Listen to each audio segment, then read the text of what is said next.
and welcome to the Scratticus Academy. It is Monday again, which means we are going back to Dunera today.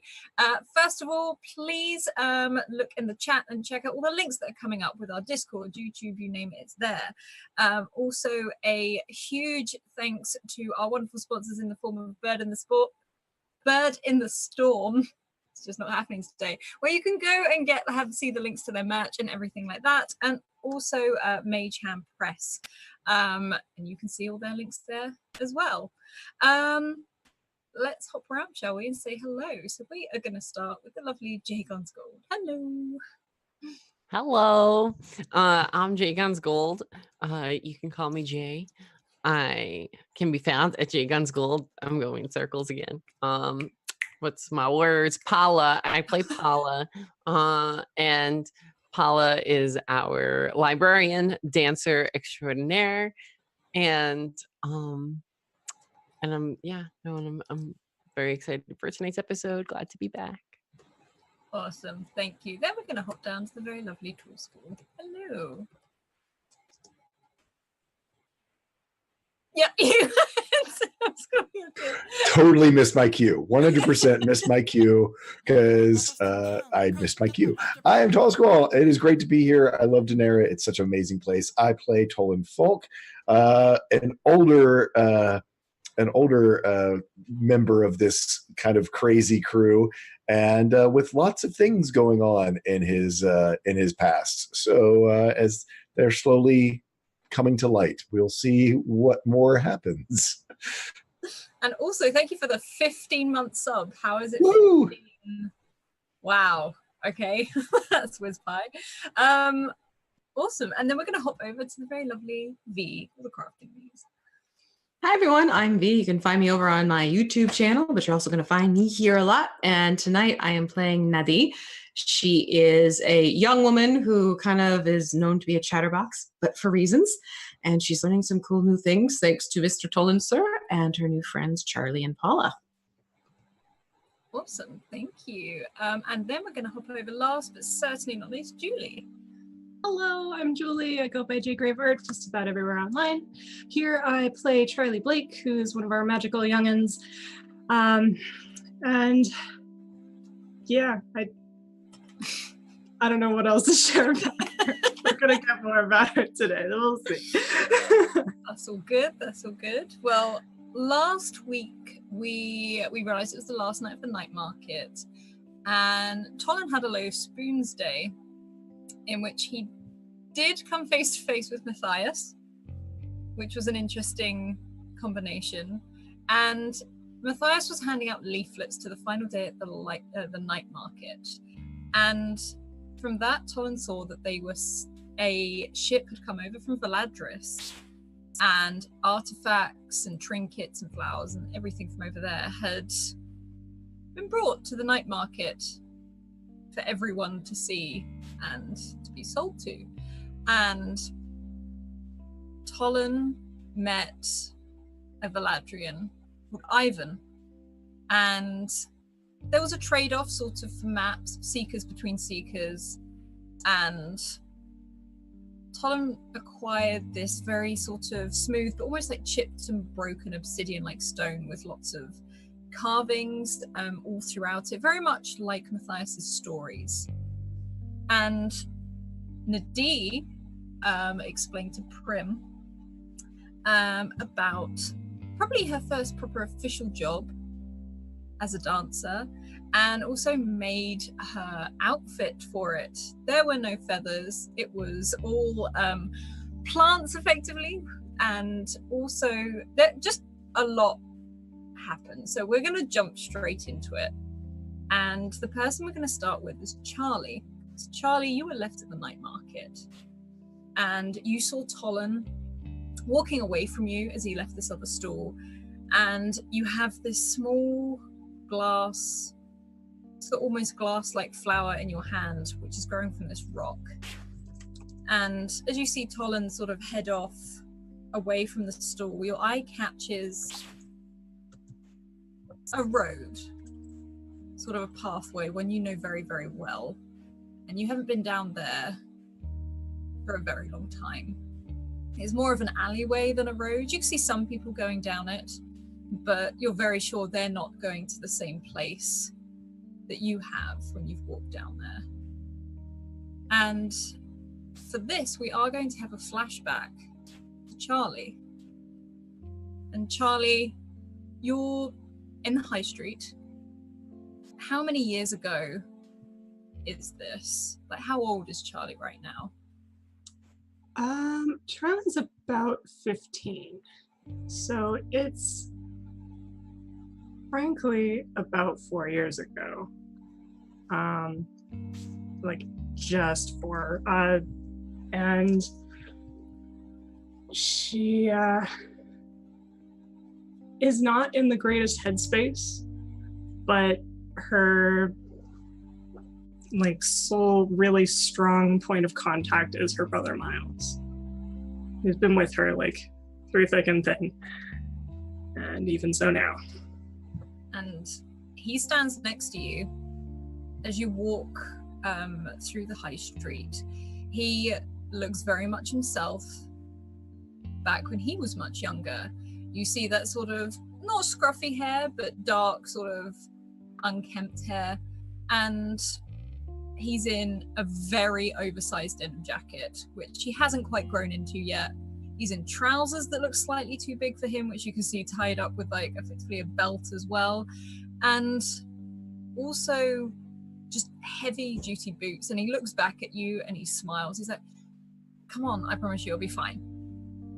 It will help. You say so. It will. Come on. And he sort of half drags you, half walks you down this street, this alleyway. And you can see other people walking backwards and forwards, sort of up and down the street. There aren't really any shops. There's almost like what you probably call just like a hole in the wall that looks like someone has set something up there. But the city carries on about its daily life around you as you both walk, and Mars leads the way. You walk past, you take a left and you walk past a coffee shop that is having its new sign put up and bindings painted onto the window. You can see a dog causing a little bit of hassle on the inside, and someone serving coffees much younger in the face. And it looks quite busy, actually.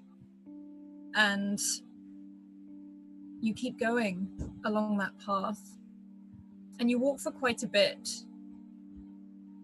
Miles looks back. You're not nervous, are you? Because you look terrified. Well, shocking. I know. Wouldn't you be? And he sort of has a think and sort of, maybe, yeah. But then I know this is going to do some good. So it'll be fine. It'll be fine. And you realize soon as you follow his path, you end up down by the waterway, but also more towards, they call it the docks. It's not really a proper dock. It's not like the one on the ocean. This is just where they line up all of these little boats and gondolas, all in uniform. And there's sort of archways covering the beginning of this waterway. And it's just that little bit darker. There's still lots of flowers sort of glowing and lighting up. In fact, they light up even more as you go under this archway as it gets darker and darker. And it's a very thin path underneath this almost like tunnel where the sun comes in either side. And it's a narrow walkway, just the water on one side of the gondolas and nothing. As you keep walking, and more people seem to just not come to this area.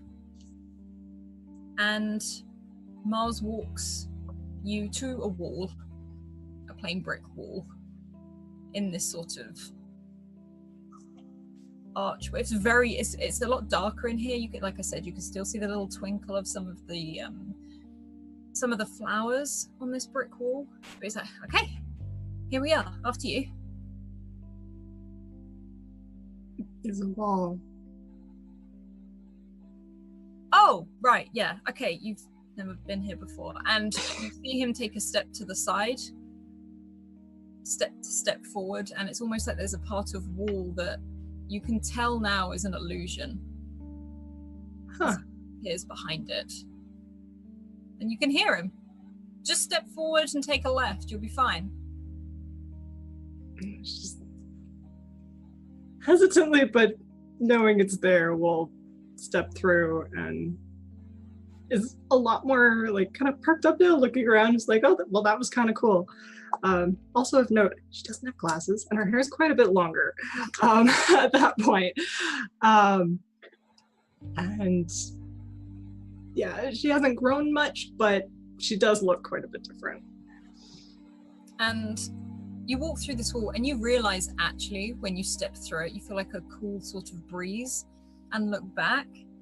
This door is very obvious when you know it's there. Otherwise, it's actually almost like an entrance to a maze or a corridor where the wall is slightly in front.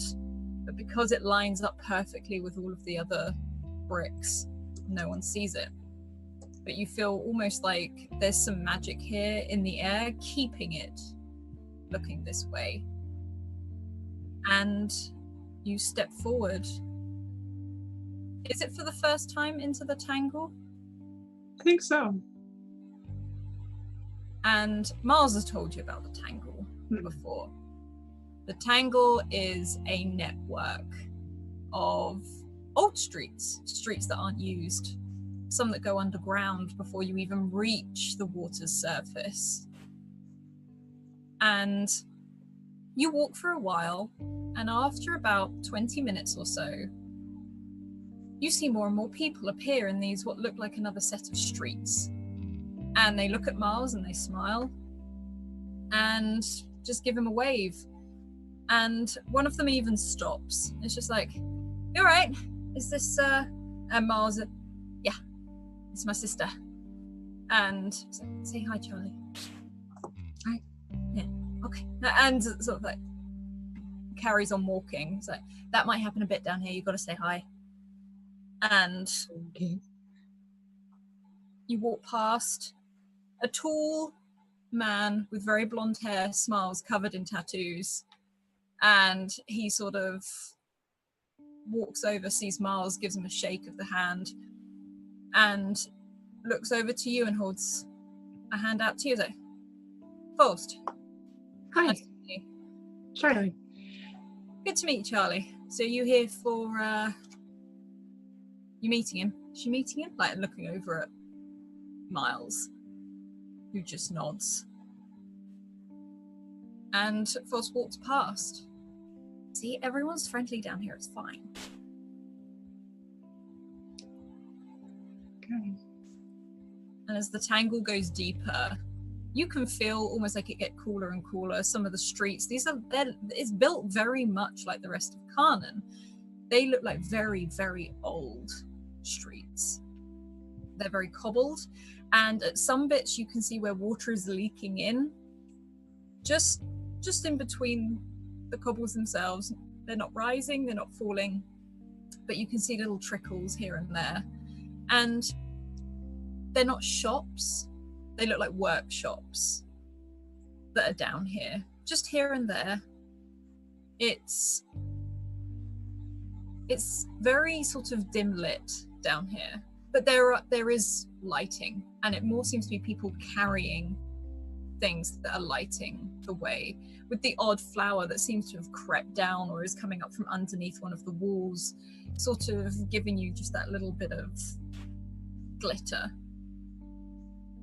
And probably meeting quite a few people along the way. And you can see some more shops that you're pretty sure people shouldn't be buying from.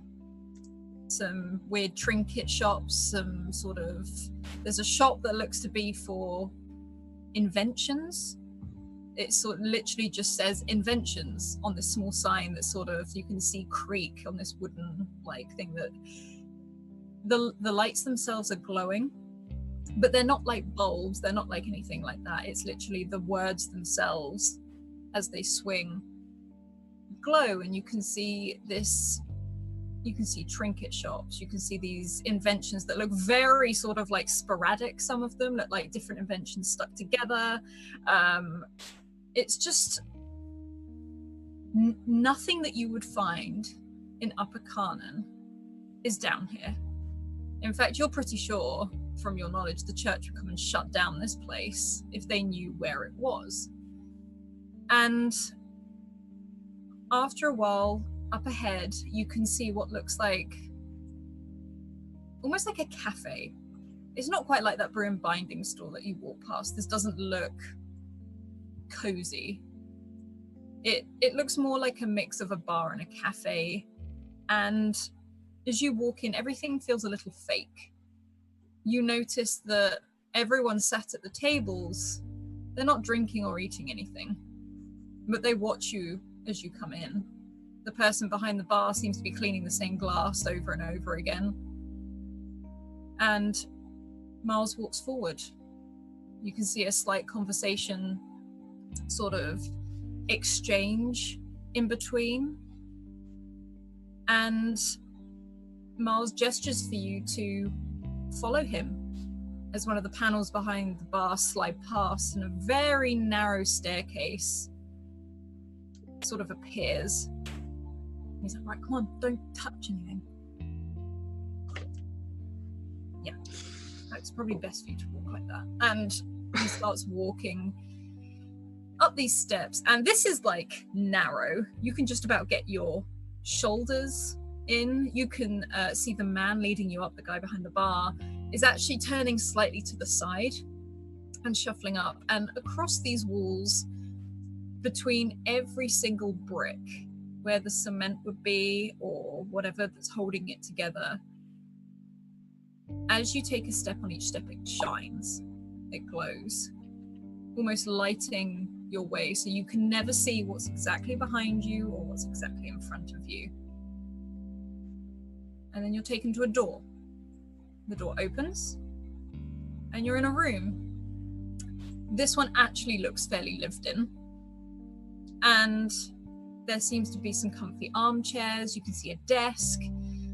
You can see, again, almost what looks like a mini sort of workshop, but very, very small. It looks like someone's brought something in to show someone and they're working on it there. And with their back to you, you see a very young man. Not smartly dressed, in fact, far from it. He stands very upright. He stands very tall, as if he's got confidence. But the way he dresses does not reflect how he stands. He looks to be in a fairly loose, scruffy shirt, sleeves rolled up, tatty jeans, and boots. And you see this very sort of strawberry blonde hair, and you hear his voice literally as you step into the room. You must be Charlie. Miles looks at you as like, who's asking? and you hear a slight chuckle, and this man turns round.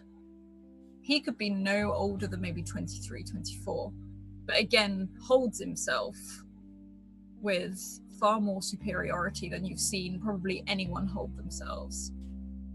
He's like, I'm asking. There's no need to be frightened here.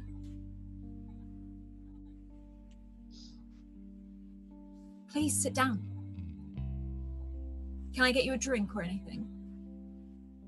Miles, you're on the regular. And you just see Miles sort of nod, and he's gone quiet for Miles.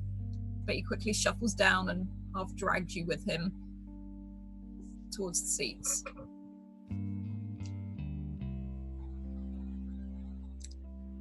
Yeah, she sits down and she's putting on a bit of a face like that she's not afraid, but absolutely is. And it's kind of like on the edge of this seat, does not entirely relax into it, but is taking cues from Miles to be respectful, I suppose. And when this man sort of turns round, he walks over to you. And you couldn't see it from the desk before. But as he walks around the desk, this huge cat, this Inarkwe, sort of follows him round. It's almost up to his waist. And this man is tall. This man is probably around 6'2". There's this huge sort of, it's got a sort of, it's like a slightly grey, very dark toning to this Inarkwe. And it sparks here and there and just sort of flickers. And it stays right by his side. And as he walks round with his hands behind his back, it sits. And I was told you came here for some help, Charlie.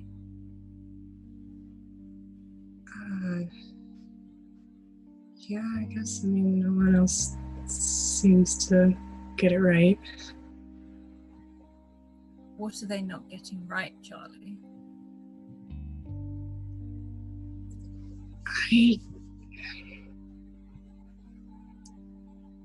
I guess I lose control sometimes. I get the theory that the things that they showed me at school, it makes sense, but I just can't do it right. You really hurt those students, didn't you? Not on purpose. You wouldn't do it on purpose. No. No. You wouldn't do it on purpose, and it's unfair that you have to deal with this. And he takes a step forward and almost sort of kneels down in front of you. Miles is still very close to your side, and this cat comes and lays down and sort of looks over at Al. And this man said, I can help you. It's not fair. I had a problem like this before, and then I learned how to deal with it.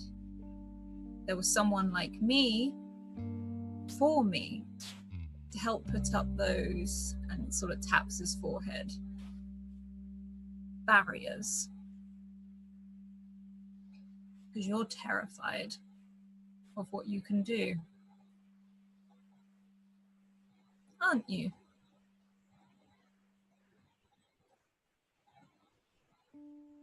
And Miles rests his hand and closes it over yours. And you suspect he's not quiet in saying this for a reason. Tell him everything, because he already knows. He knew as soon as you walked in this room.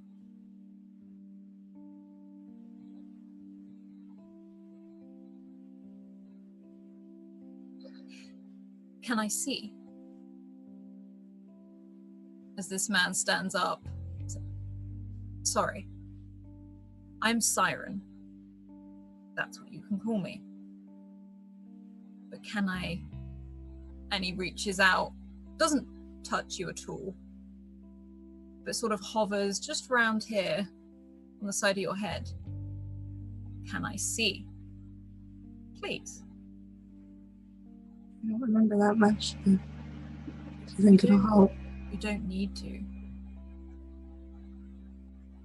Because I'll know. The barriers are there for you, not for me.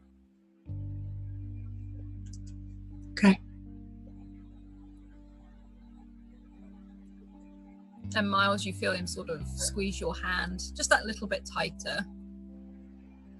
And Siren reaches out and just very lightly, in fact, you'd think, if anything, he was hovering over the side of your face.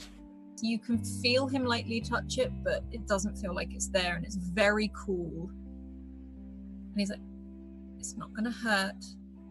There's gonna be a tingle. And you feel like a static, and you're not sure whether it's your own abilities or his.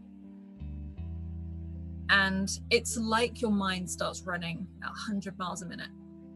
You don't even, it's almost like you can't even see the images that are being shown in front of your eyes right now. It's like a blur, like you can half see them and you can half see your brother and you can see him in front of you. It's like you're in a fast train and everything is a blur of color. And after a minute or so, you hear as Siren takes a step back and smiles like, well, you're an interesting one, aren't you? And looks back over at Miles. She doesn't remember. You don't remember, do you? Every time it happens, I black out every time, so. It's not a nice feeling. I understand that. And you sort of hear water as he sort of shouts, and someone out of nowhere comes over with a glass of water and just hands it to you. You weren't even aware this person was in the room. But this lady smiles at you, and just like, no, and sort of then shuffles off again. And Siren takes a step back and crosses his arms. I can help you. I can help you. And that won't happen anymore. It won't happen at all. All those things you hear, when things become overwhelming, it'll be difficult, but I can help. I'm not the first person to claim that. You sure? Of course I'm sure. I knew everything about you as soon as you stepped in this room. In fact, I knew it as soon as you stepped in my, and he looks around briefly, cafe.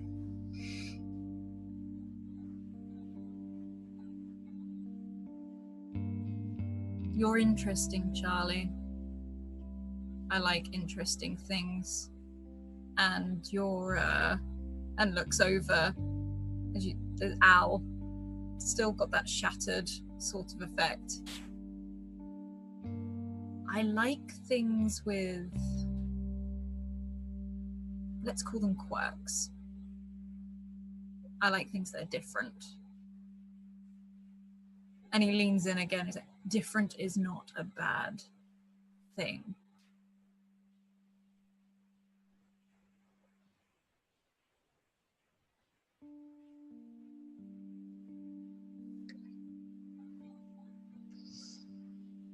What do you want me to do? I will help you put a barrier up in your head. I can't get rid of it completely. I don't think anyone can. But I can help. Put up a barrier. You will... It's like dulling the senses. And I can do that, and I can help you, and we can do it as often as you need it, as long as you want, however many barriers you want. I helped Miles in a similar way.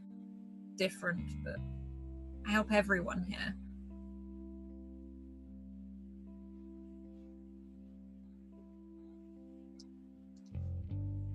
Okay.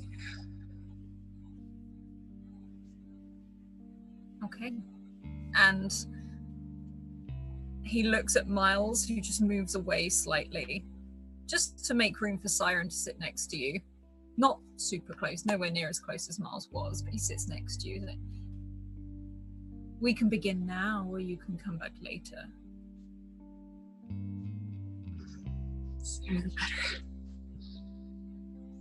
Okay.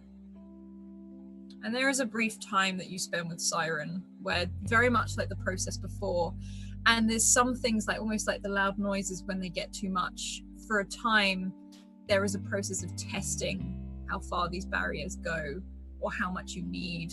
And at first, it's very much like hearing everything underwater, that muffled. But slowly it gets better and better, and you do feel as he calls it, more contained. And you do feel better. And sometimes he comes to you, or you come to him as you visit the Tangle. The Tangle becomes very much like another street of Carnan for you. You see Faust as you see him every day, and apparently he's setting up a shop down one of the high streets in Carnan. And there's just, it's almost a feeling that you are safe here. You can't do any damage here. And Siren tells you that the Academy isn't made for people like you. And that there are people like you. And you're very special. And over time, he introduces you to some more people. He introduces you to Shayna. He introduces you to just a few other people that will become long-time friends, almost family to you. And you help out with something here and there with Siren. Just whenever he needs something very trivial, whether you pick something up for him or you move something for him, and just here and there. And what ability is it you learn from this group? What do you develop through this? It's primarily that kind of shielding mechanic. It's building on what she learned about kind of containing her own presence, but she learns to kind of project it outwards as a, like, not a physical or tangible barrier of sorts, but as a sort of state of mind that she projects outward, making her unnoticeable, or if she tries a little harder, other people or objects, as long as they're within kind of range. She hasn't pushed it to its full potential, but it's been enough thus far to just either cover herself in something she's carrying or her and another person. And it's just to make things go smoother, easier. No one asks questions. No one looks too hard. And you can... The other thing, one day you get called in, back to his office, or his cafe as he calls it. And he's smiling at you, and this huge Inarque of his just sits by his feet, and after a while it kind of pads over to you. It greets you. It has a very friendly sort of feel, and before it returns back to his side. And Siren smiles and puts down what he had. He's like, Charlie, you did great. How are you doing? How's everything going? It's I feel better than I think I have ever. I'm so pleased. I haven't lost it at all. I'm comfortable out in public. It's nuts. Thank you. No, it's good. Sit down. And he sort of ushers you over to his desk. And it's not really like a desk, it's just a table. It's almost like a kitchen table that's been dragged somewhere, and there's lots of chairs. And he's like, what do you want to drink? Oh, just water. It's fine. Okay. And he just sort of starts pouring you this water. And he watches you the entire time. His eyes don't actually linger on the glass or the water at all. He's like, Shayna told me that you can create static on cameras. Yeah. Disturb electrical sorts of things, anything, I mean, it used to be like a problem, like not on purpose, but now I can choose when. You can control it now. And he sort of taps his head again. He's like, it's so good. And he looks quite excited about something. What's up? Just pleased to see you're doing well. You can get into the machines, you can, you know, sort of, you're a little spark, you're a little, and he looks down at your necklace, he's like, you're a little thundercloud. And he smiles. However, to me, and he leans forward, you can become a ghost. And that word almost brings you back to present day at the night market, where you see Tolan walking away, and you stand there still with that small little glass flower in your hand, and where you have that sort of, you actually see almost like a static running through it very quickly, very sharply, and a bud opens at the side of it.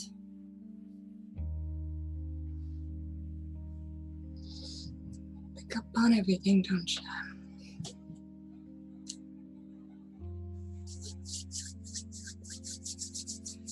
Just look around and see if she spots anyone else familiar. Heck, even looking out for that kid with the red panda. Just see her the night before. But You cannot see her where you are right now. And Armand comes over again with this armful of just boxes of flowers and boxes of plants. He's like, I'm going to go back to the shop. I'm going to come back later, but you all right if you stay here, or do you want to come with?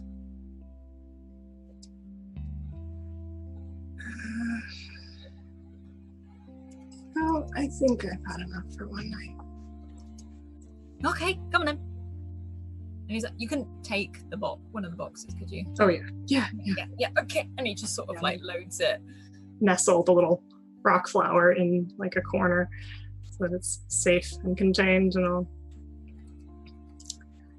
move along. And with that, we're going to hop over to Tolan as he goes in the opposite direction. Tolan, what are you doing? Tolan, with this little bag with the ridiculous owl, and then but also with the sphere, which is, I think he has sort of bundled away. He's going to try. He would like to go to Bruin Bindings. Would like to try to just take a moment there, but the interaction with Ivan has left him pretty just done, and so the biggest thing he's going to try to spot now is the least populated way back to his shop, with these seers who have been lurking around. He feels it was a close call on his way here. So he is going to do whatever he can to sort of avoid them, avoid crowds. He is going to try to do his best to just have as limited social or potential interaction with others as he can. So are you going to Bruin Bindings first, or are you just trying to get home? I'm trying to get home. If it's blocked, if he can't get away, if he can't get a clear path, he knows he has a little bit of a refuge there. He's Tolan. He has a plan B. Okay. Could you roll me a speed, please? Sure.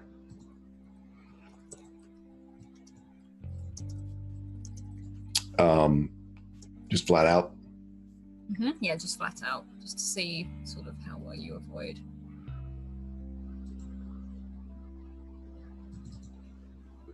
That's a 6. Okay. You catch the eye of people. Oh, I actually didn't have an asset for that, so. Oh, okay. So the roll was a 6 though, but it's not a. It doesn't. Yeah. Yeah, if anything, you know the streets very well. You know where to go to keep out of line sight, basically, on the way back to your home. and it's people look at you because you're hurrying, and there's more people down here than you are used to because of the night market, because people are weaving in and out, and some people sort of stop and look at you as this figure sort of try and bustle away, and it's almost obvious that you're trying not to be seen to some Right. people. They don't stop you, they don't acknowledge you really.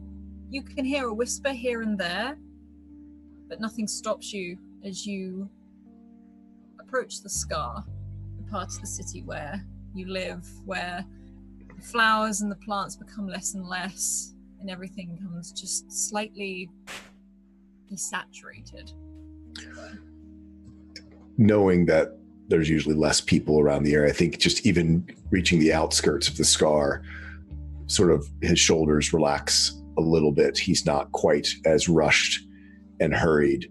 The whispers along the way, he just sort of blocked them out, just didn't want to know whether they were whispering about him or something else, or just that it was a rude old man who went past. So as he sort of turns to the Scar and knows he's just a few, half a dozen blocks away from his home, he lets his guard down a little bit, but still is pretty much making a beeline there, keeping an eye out. But I think his mind, he's torn between thinking about the object that he's gotten and making sure that he's keeping his thoughts as clear as possible around it.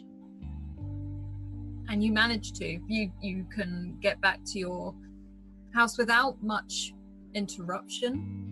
You do see one of those members of the church in that suit with that setting sun on this brown sort of patch, and he doesn't look hostile to you. If anything, it's just like, good evening. It's very plain. It's very nothing. It's a much darker down here, and you can see him holding almost in his hand at each of the fingertips. It's like they light up. It's like a glove at the end, and you can see he's using it almost like a torch to walk around this area, as the flowers just aren't giving off enough light.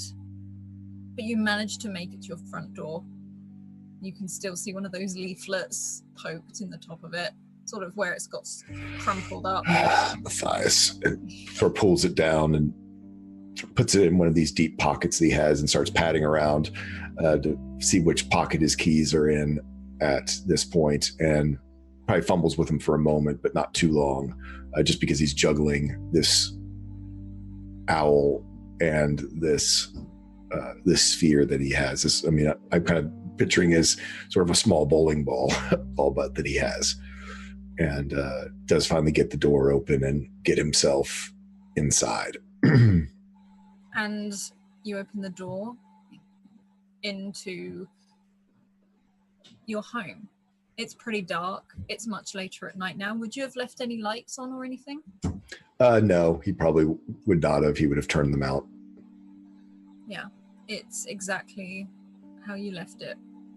Apart from the odd letter shoved under the door. He picks up the letter just as he would, mail, and just kind of sees if it is new, old, another flyer. So probably tosses it on top of a pile of mail, unopened mail,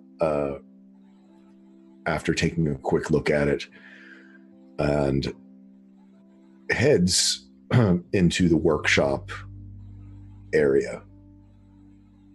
Okay. Would you like to do anything in particular in the workshop, or? He has an old trunk that actually is sort of pushed underneath of one of the workbenches, and it is sort of a heavy trunk that has, almost looks like there's some sort of, not just a lock on it, but like sort of clockwork mechanisms on the outside of it.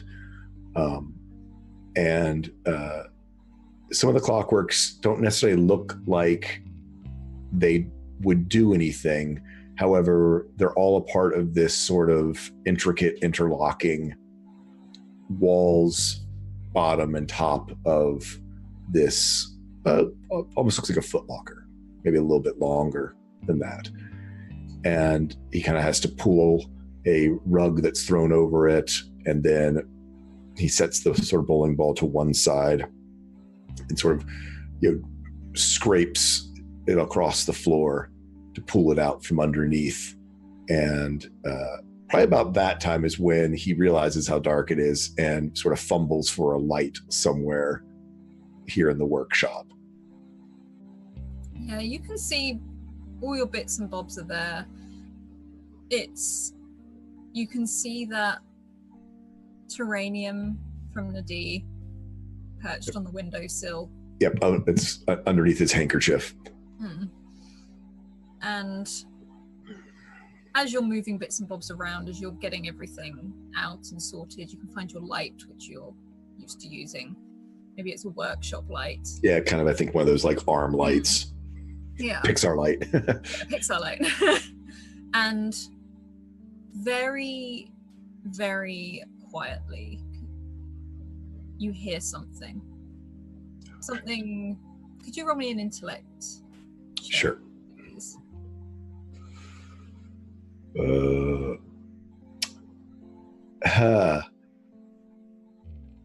I actually am going to do, because he's very focused on what he's doing. I am, and as part of the things I took, I actually have a disability for when I'm focused on one thing, noticing something else. I don't know exactly how to put that in here. Okay. I don't know how to put in a -1. It's like a negative. It's basically, I think it's like I'm untrained. Yeah, I think it's like you're untrained rather than anything else. We'll just add an Okay, so in intellect, and let me just do this, and just do an untrained, and let's see if this works the way that it's supposed to. I should label it, but yeah, it's a 10, but I don't think, it doesn't look like you put in the untrained. Sorry, the roll was a 10 though, so however you want to deal with it, the roll was the 10, but since I'm focused on doing something else, it means that I think it ups the difficulty by 1. Yeah. Okay, so you can't tell exactly where it's coming from, but it sounds like a song, like a humming, very similar to when you like the one you hear every day. Right. It's not exactly the same. They're all very different, but you can hear this, and it's a very sweet tune. Familiar tune. Not familiar in particular, but they all do have that sort of, right. You know that it's coming from something like that. So he'll stop.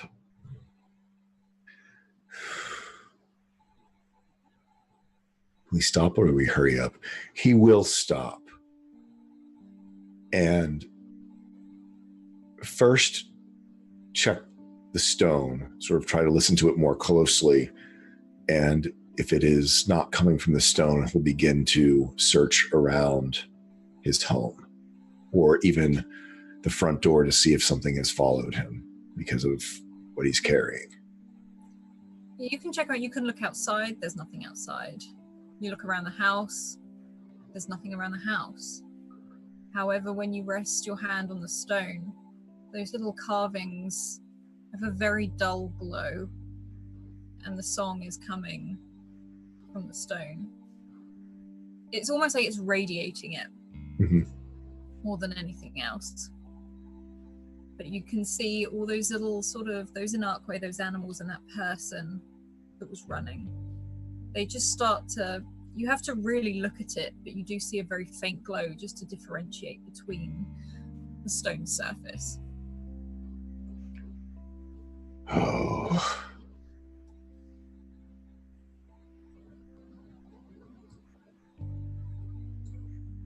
You're not completely broken, are you? Sort of says to himself.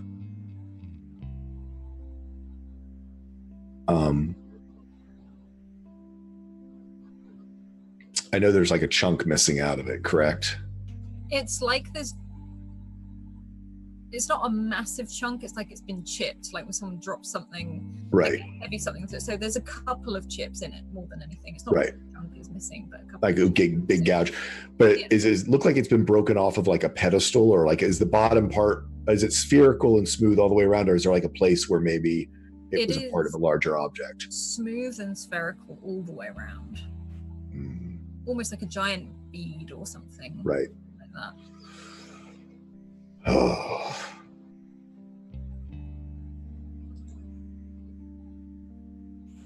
He looks deeply into it.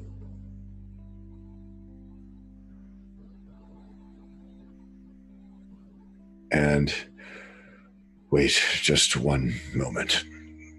Sort of speaking with it. And then sets to getting the footlocker, the trunk, open. And as he starts to unlock it, some of the pieces he moves himself, but others seem to move almost on their own accord around it, as though there's some other force at work. And as it opens up, there are other artifacts in there.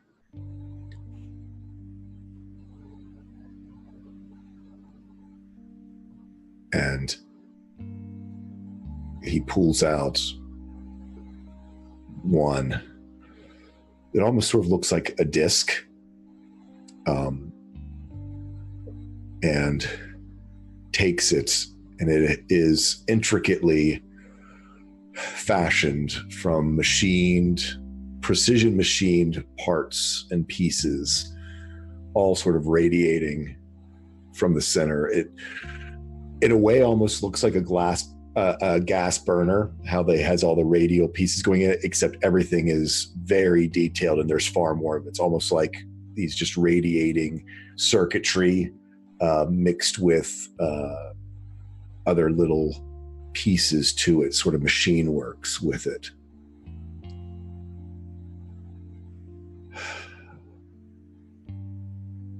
And he thinks to himself, and he concentrates for a moment.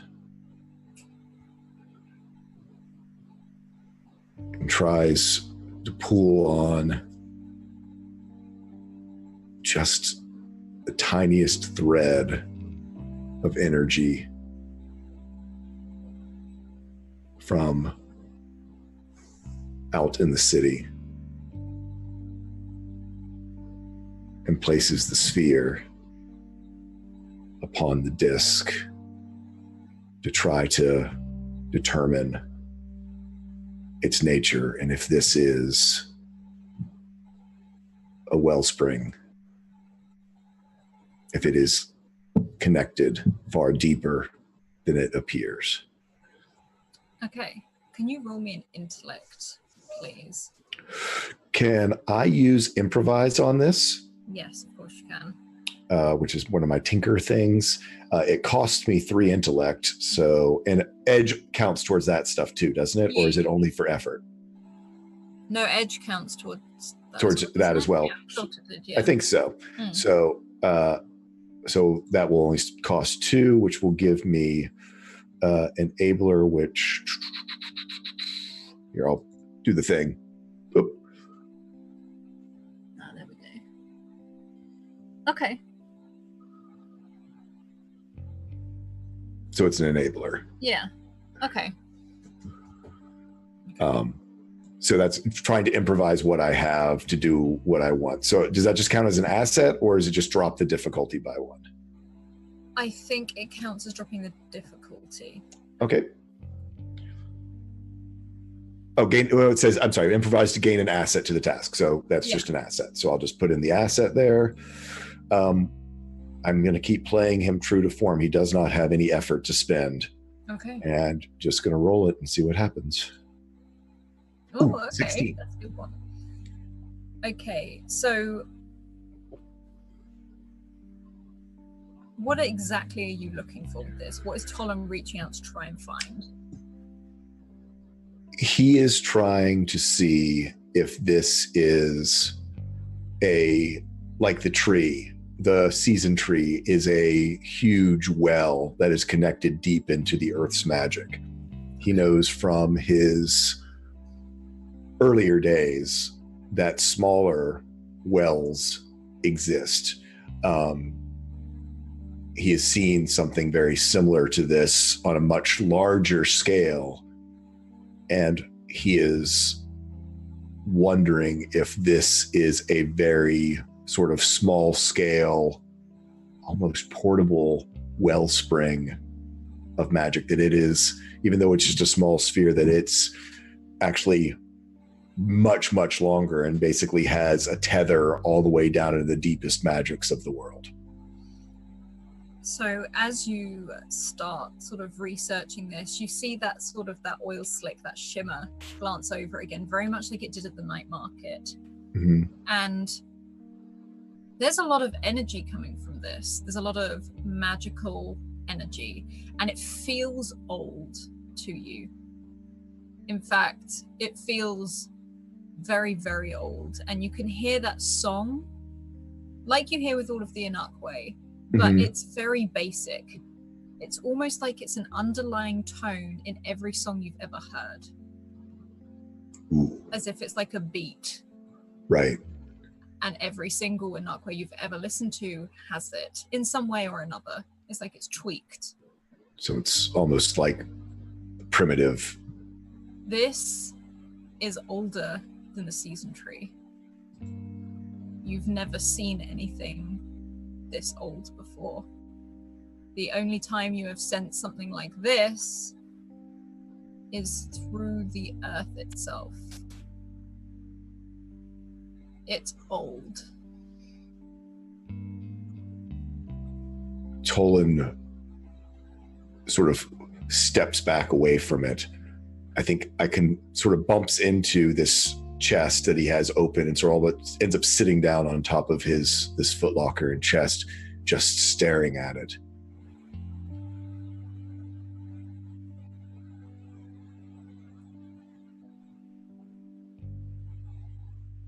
What are you? And why are you here now with all this happening? And as you say that, it sings a little bit louder. Oh. Oh.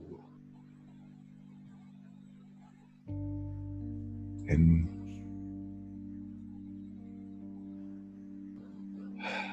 you've seen rocks like this before. Yeah. You've seen them, but they're much bigger. They're on a much larger Yep. scale. You know they come straight out of the earth. Yep. Yeah.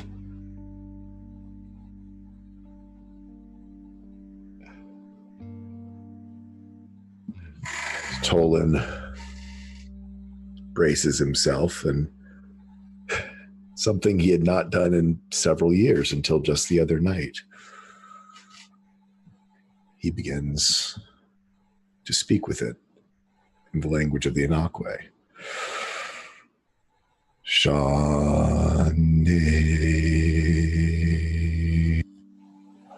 Kwahoireni. He's sort of testing, almost doing tones, having these lower tones seem to be more a part of it. Tries to see if he's able to match them.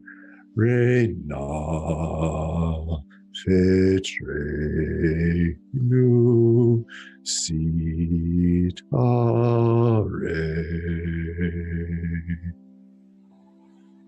As you sing to it, the song it was sort of projecting stops dead.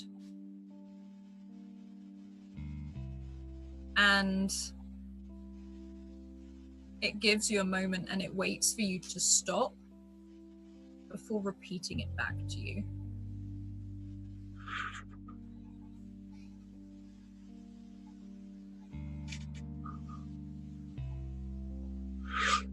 Tolan's hands are shaking.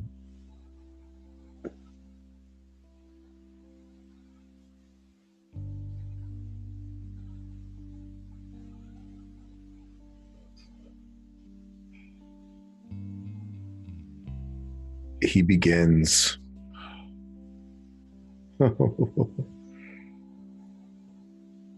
Nothing has ever sung back to you. Yep. Or you've sung to it before. Yep.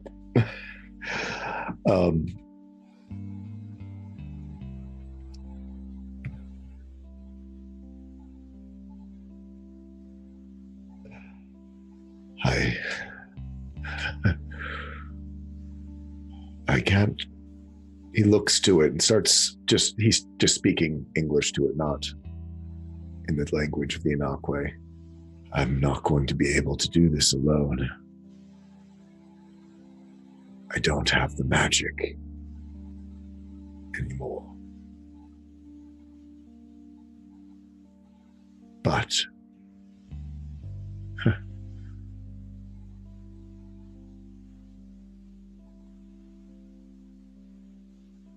I can't leave this alone. He does something he never does.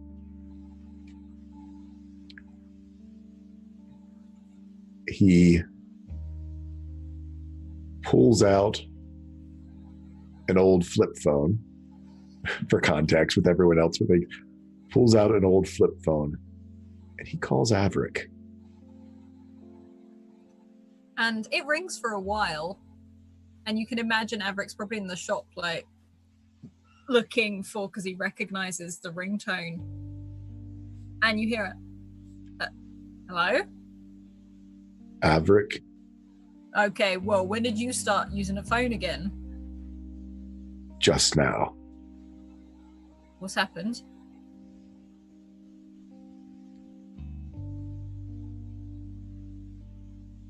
Tell him what's happened. Perhaps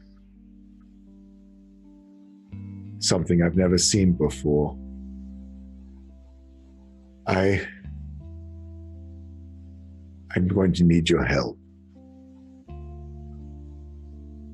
Right, okay. Yeah, of course. Am I coming to you? Yes. Okay. Bring Clyde. Right. Okay. I think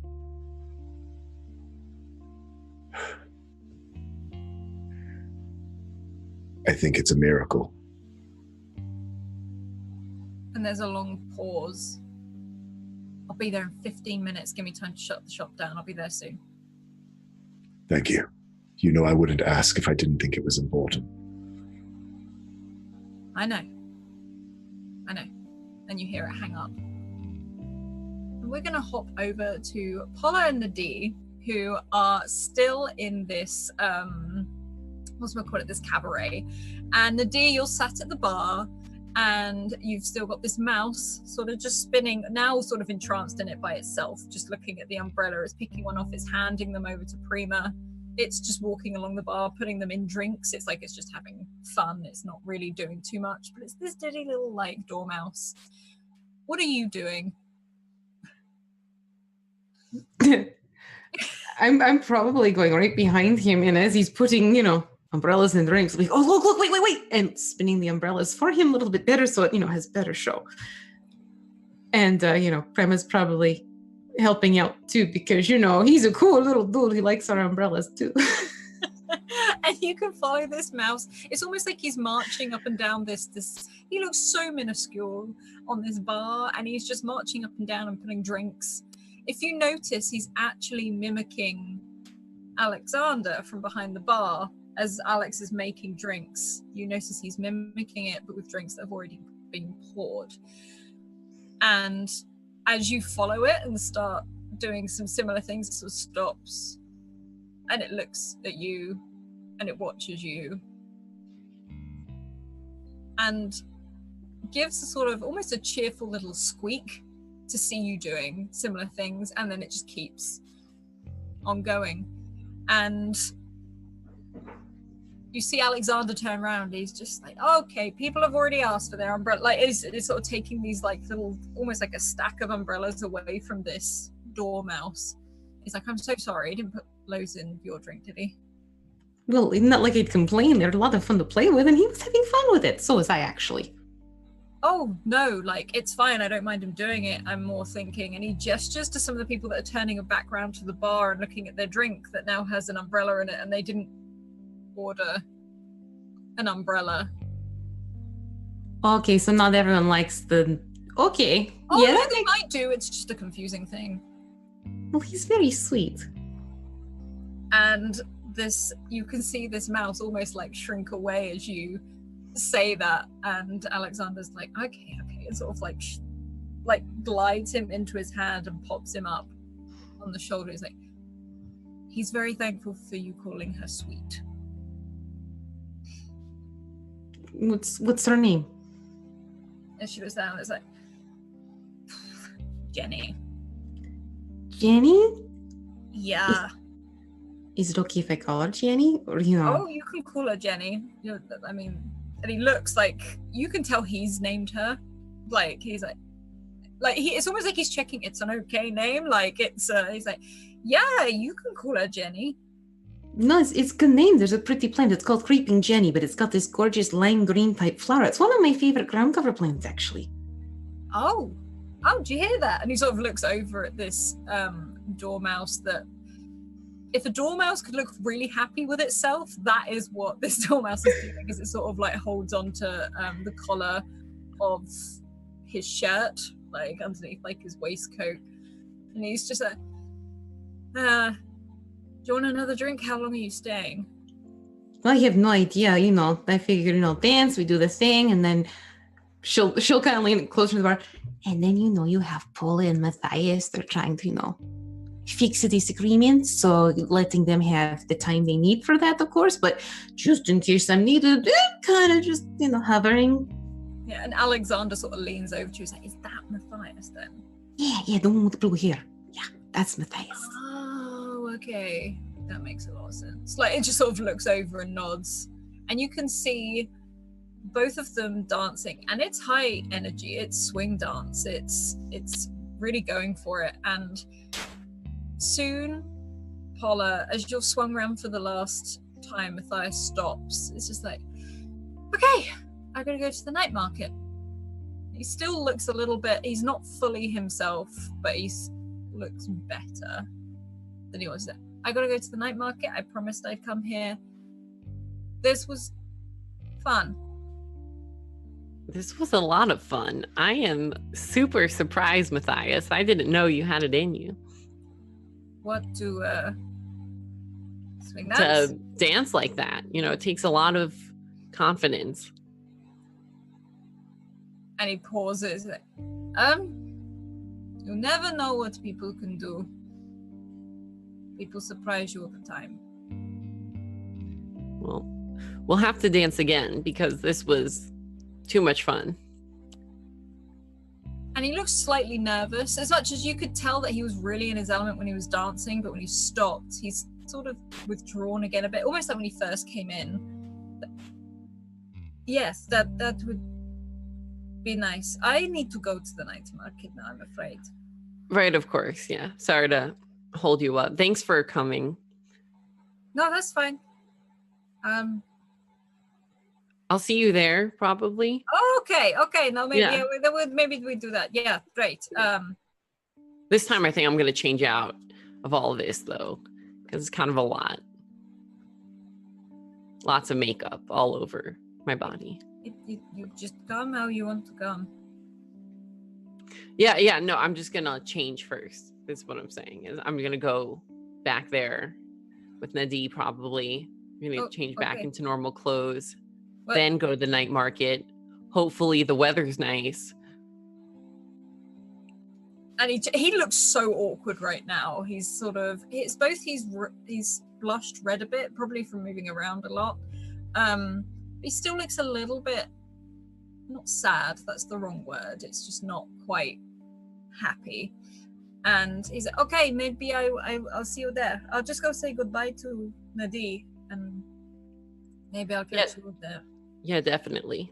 We'll catch up at some point. Okay, great. Okay, I'll see you later. And he literally just turns, straightens up his jacket again. briefly walks over to Nadine. He's like, I'm going to go. Are you coming to the night market later? Oh, yeah, definitely. You're telling one more story, right? Yes, I've got another story up my sleeve, though they always want the same one over and over again. Maybe I Like can the do Phoenix same one with the fire and all that? every time. Oh, Maybe come I'll on. change up the animal or something. I'll change it Well, up. I mean, it's very good story, but variety is a good thing to have. Right? It's just What if you do kid. something? Maybe it's just like the fire. Some people really like fire. What if you do something like with the dragon? Maybe. Well, I debated it. Like I said, the story has so many different meanings. I can do phoenix, I can do fire, like I can do dragon, I can do big bird. Like, I don't know. It's got to fly. That's all I know. Maybe try dragon tonight. Just change that little bit. See if people love story, but give you a break. Yeah, I'll change it up a bit. That's a good idea. Okay, I'll see you later. Yeah. Yeah, definitely. I think Paul is okay. I think she was okay. Yeah. Are you okay though? After everything? Yeah, no, I'm fine with it. Why? And he starts stumbling over his words. Like, well, why wouldn't I be okay? Look, I know what you did for Paul, and I know what you did for Noah. It takes a very brave heart to do that. I'll see you at the night market. Yeah, and he sort of yeah. just smiles and starts walking away. You can pretend it didn't happen, but I still know. I will. And he walks out the front door and closes it. And you can see Paula go back into the, I guess, the dressing room, the equipment of the dressing room. So, She'd lean over. Okay, I need to play follow-up now because I had to help her get that to happen. So, and Alexander looks at you and he's like, what, you're going to go and what? I'm just going to go talk to Paul in the back. Oh, okay. Like, he's not very sharp and he doesn't get what you're doing. He's like, yeah, you can call me Xander, by the way. That's what my friends call me. Xander, I like that. That's very nice, yes. All right, Xander, I'll see you probably on the way out at the very least, maybe at night market. You never know, right? If I get off in time. And he sort of checks his watch. He's like, yeah, maybe I'll wander along. Do you fancy that? And he looks down at this dormouse that just sort of squeaks. And he's like, I'll see how I do. But it was good cool. It was good tonight. Yeah, thank you very much. And yeah, I'll talk to you later. Maybe I bring some of the creeping Jenny for Jenny. Yeah, and he sort of looks down and is like, thanks. Might actually make a cute little umbrella for her too. As I say, I'll exchange it for an umbrella. There you go. Easy deal. All right, you do your thing. I better go do mine. Good luck. Thanks. I might need. Bye. And then she'll hop off the bar stool and she'll actually kind of like double back and grab her umbrella. And then zip to the back area where she saw Paula go.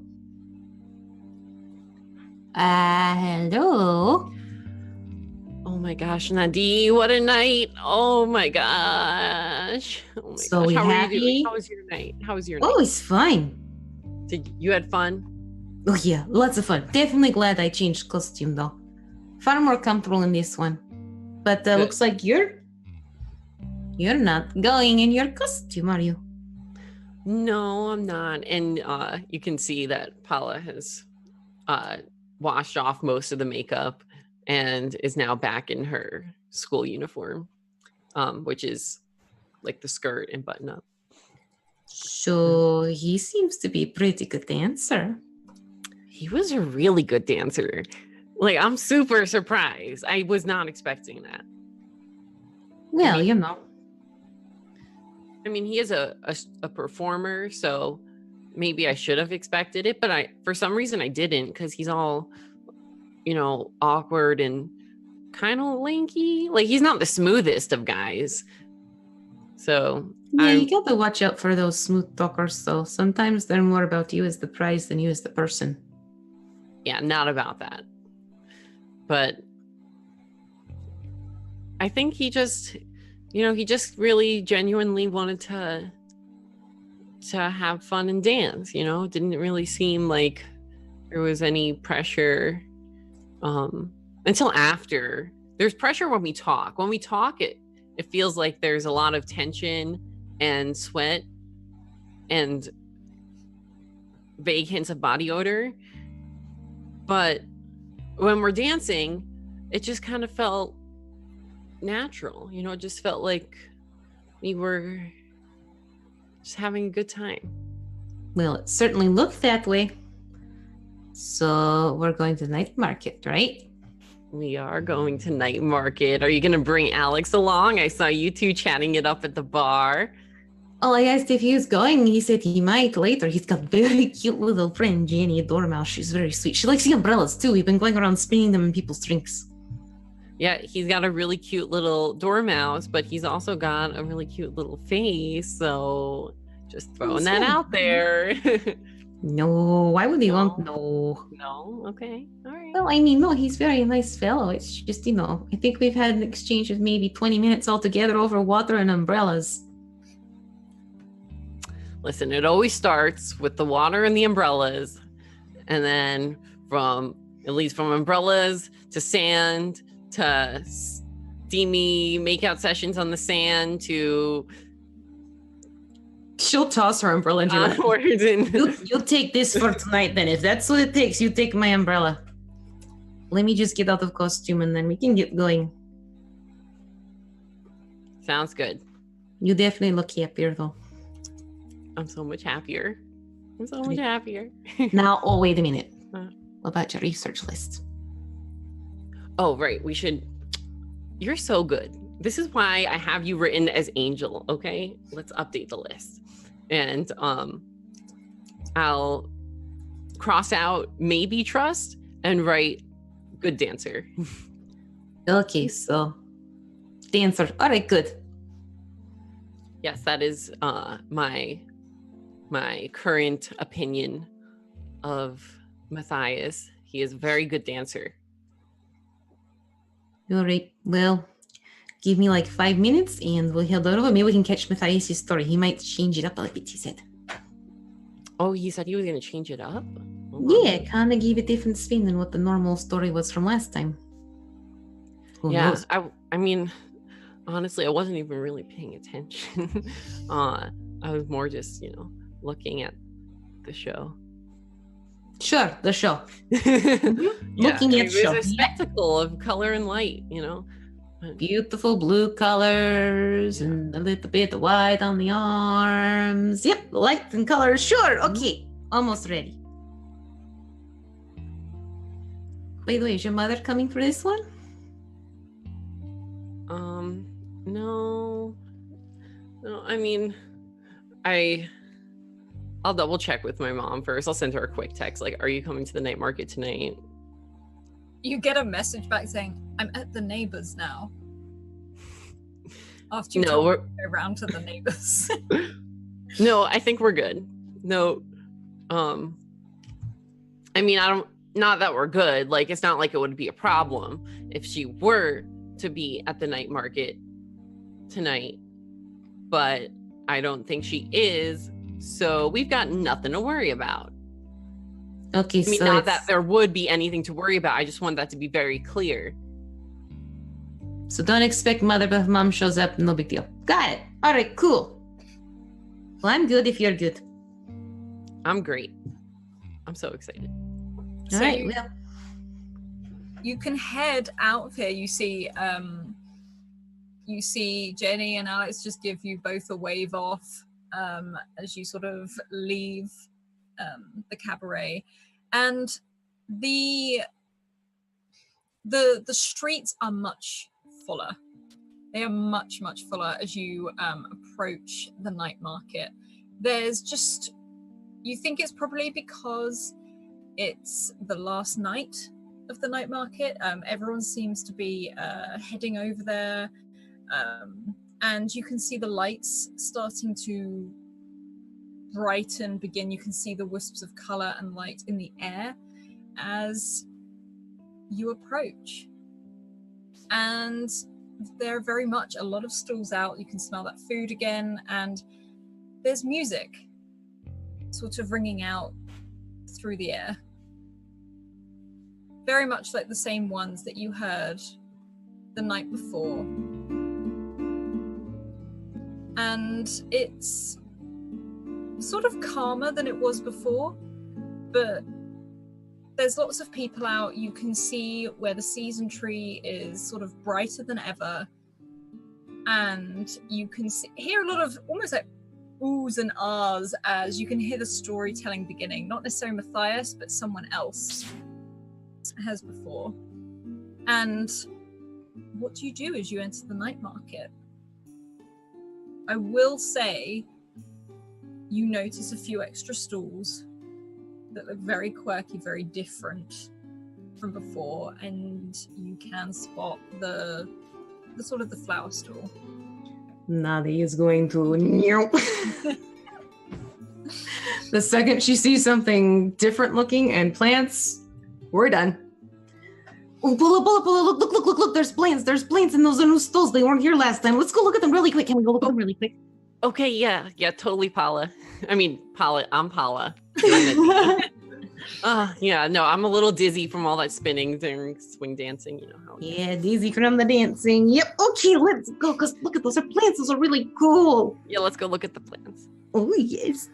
And you see there's the plant stall, and you can see a youngish lady behind it, very slim in build, with this small little like robin sparrow, very purpley color, hopping from shoulder to shoulder as she's dealing with some customers. You can also see the other sort of the trinket stalls either side of it, with a huge man, sort of long blonde hair, which looks to be tied up in a knot behind as he sits. He doesn't look like he's being very active, like he's not trying to sell things.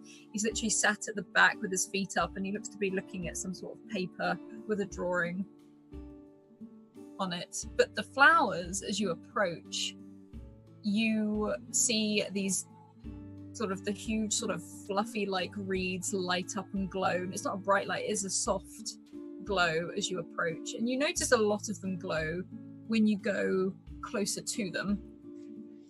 And there is a wide range of flowers here, and there's a lot of almost like succulent looking flowers, but they range from all colors. In fact, you've never seen so many colors. And you can see a particular one at the back where almost like with your one, that when you play it starts to glow. There's another one, and you can see it's almost like a radio at the back that the woman has put on, and there's a whole line of these succulents that look to be almost like a very black purplish color, and they're swaying ever so gently. You barely see them move, it's that slight, but they seem to be moving as the music goes. And as you do, they're almost like looking at like a night sky, so there's lots of, they're not stars obviously, but they've got that sort of twinkling effect, and they're sort of like very quite splayed out succulents. Do you see those, Nadi? Those purple sparkly ones? I see everything. But yes, those are very cool. Those are super cool. I could totally imagine them in one of your terrariums. I started just thinking terrarium, or maybe even take it like, something for cabaret could be really cool to work into something. That's an awesome idea. Yes. Excuse me, Miss Lady, ma'am? Hello! And she sort of like shuffles over. She's very slim, but she is quite short. I say that she's probably my height, which isn't that short. If that No, it isn't. That's us. She's shorter than the man next to it, is what I'm saying. It's the massive guy on the other side. She's sort of reality. And hello, what can I help you with? And you see that little purple sparrow and Ukway hopping down onto the flowers and looking at Prima. Prima would look back and kind of like, do a fun little chittery sound. Yes, those in the back by the radio. Could you tell us more about them? Yes, they don't actually have an official name, so I can't tell you a lot, but they are found up in the mountains. I bought them off of someone from Valadris. I wait for them at the port and I get some stuff in, but all of these flowers are from Valadris. I don't know a massive amount about all of them. We have these, and she gestures over to the little glass-like ones. These are Polaris ones. These, as she looks back at these purple sort of radiant, almost starry sky ones. She's like, I just call them night sky. I didn't know what else to call them. That's what they look like. And they move. So, yeah. Those are gorgeous. Aren't they? And look, each one, and she sort of picks one up and holds it out to you. So, and then picks up a second one. So each one has completely different sort of, almost like stars, but they're all in completely different patterns. Not a single one is the same. So like different universes. Yes, maybe. Yes. Could I have 3 of them, please? 3? Yes, of course. And she's like, and she starts getting like this tiny little crate and just putting 3 of these in, and they're still swaying slightly to the radio music that's sort of going on, and you can see the stars, is what I'm going to call them, sort of twinkle in the leaves. Some brighter than others, some distant. But is that everything, or? Well, you have these lovely like night sky ones. Anything that looks sort of like rising sun or like morning in color? I know exactly what you mean. Hang on. And she sort of ducks down behind, and you can see there's actually, it's almost like the tiniest little florist shop behind her with lots of trays pulled out with lots of seedlings and things. And she holds out a tiny pot, and there's nothing in it. You can't see any flower bloom or anything. So there is a seed in here, and it gives off the sort of, it takes about a month or so to grow. It needs direct sunlight at all times, and they're firefly seeds. So at night you may see the seed glow, but that's not quite the plant. That just lets you know it's still alive, as it were. You water it once a day, no more, only half a cup. And then in a month, you'll have a firefly plant, which mimics the sunrise. Okay, this is perfect. 3 of those as well, please. Those are exactly what I want, precisely. And she puts in like these 3 little like terracotta pots. They're very, very small. And she puts them in there, and you can see that slight hint of a glow beneath the soil, and you know it's there, but otherwise that's it. She's like, anything else at all? Do you have cards for where you normally are? Hang on. Where do I put those cards? And she's sort of picked it. She's like, there we go. I'm actually a moving service, but we are looking at setting up a shop here when we can, because you know everyone's here. Makes sense. Okay, perfect. Thank you so much. Yeah, how much do I need to pay you for these? Because they're, let's have a look. 8, please. Okay, sure. 1 minute. And she's gonna she's got her belt on again, so she's like, 1 pouch. Wait, no, and there's actually soil falling out of that one. Next pouch, there's like probably some sea glass. No, I hope I grab the right pouch. Oh, I know. And she's actually gonna go right into her pocket of her overalls. So sorry about that. Sometimes I put in 1 pouch. Usually I forget, but here you go. Thank you. As she looks at the soil like covering your hands, takes quite like, well, it looks like they're going to the right place. And she sort of pockets the. Yeah, I like to make terrariums, and I have my own greenhouse is what normal people call in. And they're my friends. They're my friends for sure. That's wonderful. Terrariums. Oh. Yeah, nice little worlds, which seem to make people happy getting them. Well, so I'm told. As long as it works. I mean, if it makes someone happy, then success. That's my thoughts on it too. Thank you so much. Oh, I'm terribly sorry. I'm Nadi. Lovely to meet you. I'm Rebecca, and she sort of holds out a hand. Nice to meet you, Miss Rebecca, ma'am. And you see her hand too is pretty much covered in soil. Not even phasing her. She's just thrilled to bits to be another plant lover. Yeah. All right, these are perfect, and these are such an excellent find. Thank you so much. I definitely will hope to be in touch with you soon because you have such cool variety. It's very good. Well, I'll have a very sort of put up in the morning stall for the next month, but hopefully I will have a shop established sooner rather than later. Need to think of names now. Names are always very important, and hey, if you're starting up, need help, I could always maybe, during the day at least. And she sort of really smiles at that. She's like, do you know what? That would be lovely. 'Cause I've always done it on my own. So give me a call in a, you know, whether it's in a month or so, or if you don't mind doing a setup shop like this, then yeah. All right, wonderful. Thank you, Miss Rebecca, ma'am.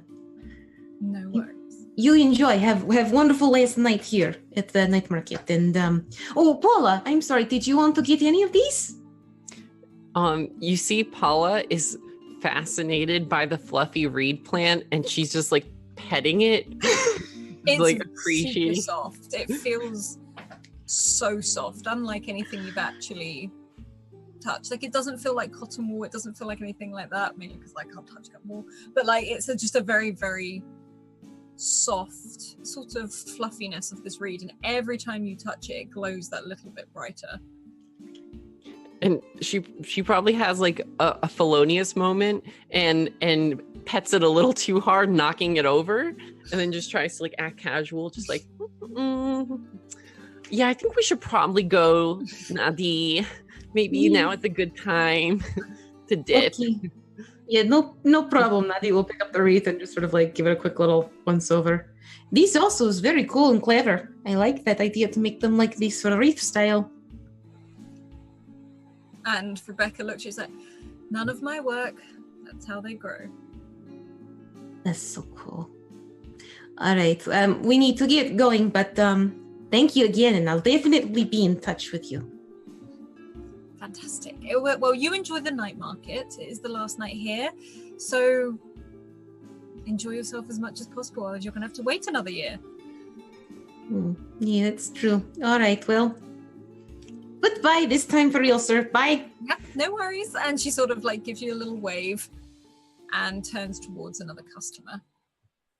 Okay, well, I picked first go. You pick next. Oh boy, I don't know. Well, they did say, you know, there's like free drink and food again if you want to take advantage of that one. I'm gonna look around for if there's anything that sells books. If there, you can see a few places, and it's more like there's not a stall that specifically sells just books. They seem to be mixed in with things. Like, you can see one that seems, again, wasn't here the last 2 nights at the night market. This looks to have come overseas, and you've heard of Valadris, but obviously you've not been out the city, so you wouldn't even have been to Valadris. And it is just full of, I don't want to say trinkets because that's not what it is, lots of scarves and different sorts of materials. You can actually see they're like furs, but you know it's not fur. It's a different sort of, it's almost like a felt, but with, it's like a longer felt, and they're all very brightly colored. And you see some books mixed in, almost piled up in a sort of really untidily way. And you can just see little bits and bobs that you recognize as basically not from being in Carnan. Oh wow! Do you see that booth with all those fabrics? Costumes. That's what I'm thinking. And also, I see some books there too. So okay, so then obviously it's fine. Books and costumes. Let's go, please, because you know, hey, it's like calling our names. Pretty much. You might as well name it, you know, Nadi and Paula's booth. We should definitely ask them if they'll name it Nadi and Paula's booth. I mean, it's the last night, so. It would be a lot of fun. Come on, let's go. I can't wait to see what they have. Okay, let's go. And I'll walk up to the booth. Yeah, you can walk over, and as you get closer, if you touch any of the fabrics, they look like silk, but you actually hold them and they're much thicker. The one thing you will know is Valadris is not the warmest country. In fact, it's quite cool.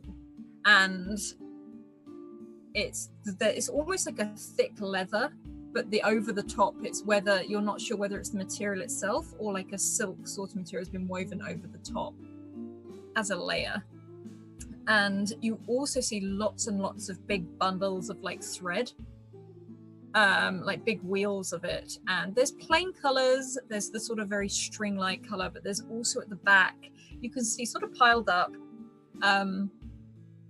very colorful ones, but the color moves. it swirls around the thread. And you see a woman perk up there. Hello, how can I help? Hello, nice to meet you. I'm Paula. Nice to meet you. And this woman is tall and she is broad, very much like the man on the other side, but she has bright red hair, which is woven almost into just this huge plait that runs all the way down the back of her head.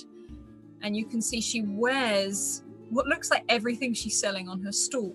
She's wearing what looks to be almost like a tunic made out of this sturdy, like leather-like material, and the threads that are in between keeping it all together are flowing with that sort of light glow around her. You can assume this isn't like daily wear for her, but she is in this sort of tunic and this very long flowing skirt and heavy boots, but you see that big plait as she pulls it round the side of her head. And her eyes are very much a very amber color, almost the same color as her hair itself. And you can hear in an archway somewhere, because the thing's quite up, but you can't quite see it. It seems to be snuffling or shuffling around behind the actual stool. I love your braid. And she's like, oh, thank you. It is, and she sort of pulled it out. It's like, it's the way I keep it out of the way. And It must be. Sorry, go on. It must be hard work being out here all day. It's quite nice, actually. It's a lot warmer here. And you can, she's like, I'm normally in a lot more layers. Yeah, so it would seem, based on all these leathers that you're selling, or I can't really tell if they're leathers, if I'm being honest. It's what we call them for ease. But there are some people who are more artisan in the trade that probably argue with you.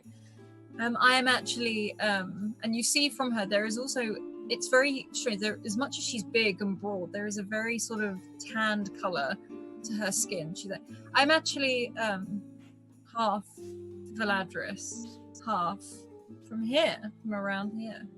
So it's good to be back. Oh, that's really cool. I've never left Carnan before. Never. You know, I should probably stop announcing that to people, because people think I'm just like some sheltered fool. But I'd love to hear more about where you come from. I don't really know much about Valadris. So far all I know really is that it's warm or cooler there. Well, our summers are very, very hot and we get a lot of green. However, our winters are very long and there's a lot of mountains. There's a lot of fjords and wide open lakes. It's a happy place, though for some a little bit too cold. Do you prefer it here or there? Well, I mean, this is great holiday weather. And she sort of looks up at the season tree where you're underneath. It's great holiday weather, nice and warm, nice to have a break every now and then. Normally I'm in about 3 coats. You just gotta be careful around here. There's been all kinds of weird outages and stuff. I don't know if you guys have those in Valadris. But something to be aware of while you're in town. And she smiles and just nods slowly. You see her cast a glance over at the man, who doesn't even notice she's looking at him as he's in this drawing or this map or whatever it is. Can I help you with anything at all? Yes, you can. I've been eyeing those threads that you have in the back. The ones that move, like the ones that you're wearing. Oh, these? Yes. Okay, hang on. And she sort of pulls some forward, and there's pinks and blues and oranges. The orange in particular looks like fire sort of going around this thread as it's woven. You see reds, greens, everything. As she starts just piling them at the front so that you can have a better look. You can see one of them in particular at the back, which she said, this one is almost sold out. And it's like a black, but it looks like wood smoke. So the way smoke moves through the air. And she's like, smell it. It smells like it. And it smells like an open fire. Oh, wow. That is really neat. Well, I mean, you mix that one with the orange one, and then you're all set. The orange one? This one, as she picks up the orange one, and you see that very fire-like moving thread through it. And I sniff that one. That one doesn't smell of anything. No, yeah, that totally doesn't smell like anything. But, yeah, these are really cool. I don't know how much the scent is going to help with a costume, because I'm going to be all the way on stage, but it is a nice touch. Definitely good for getting in the mindset. Yeah, but just the shifting colors and stuff, that would look pretty darn cool from stage. Definitely. And I have a concept for a costume. Do you have... I'd like something that... like a red and a blue thread that has the flowing back and forth. Well, you've got the red one there. I do have blue. It moves a little bit, and she's just like this one.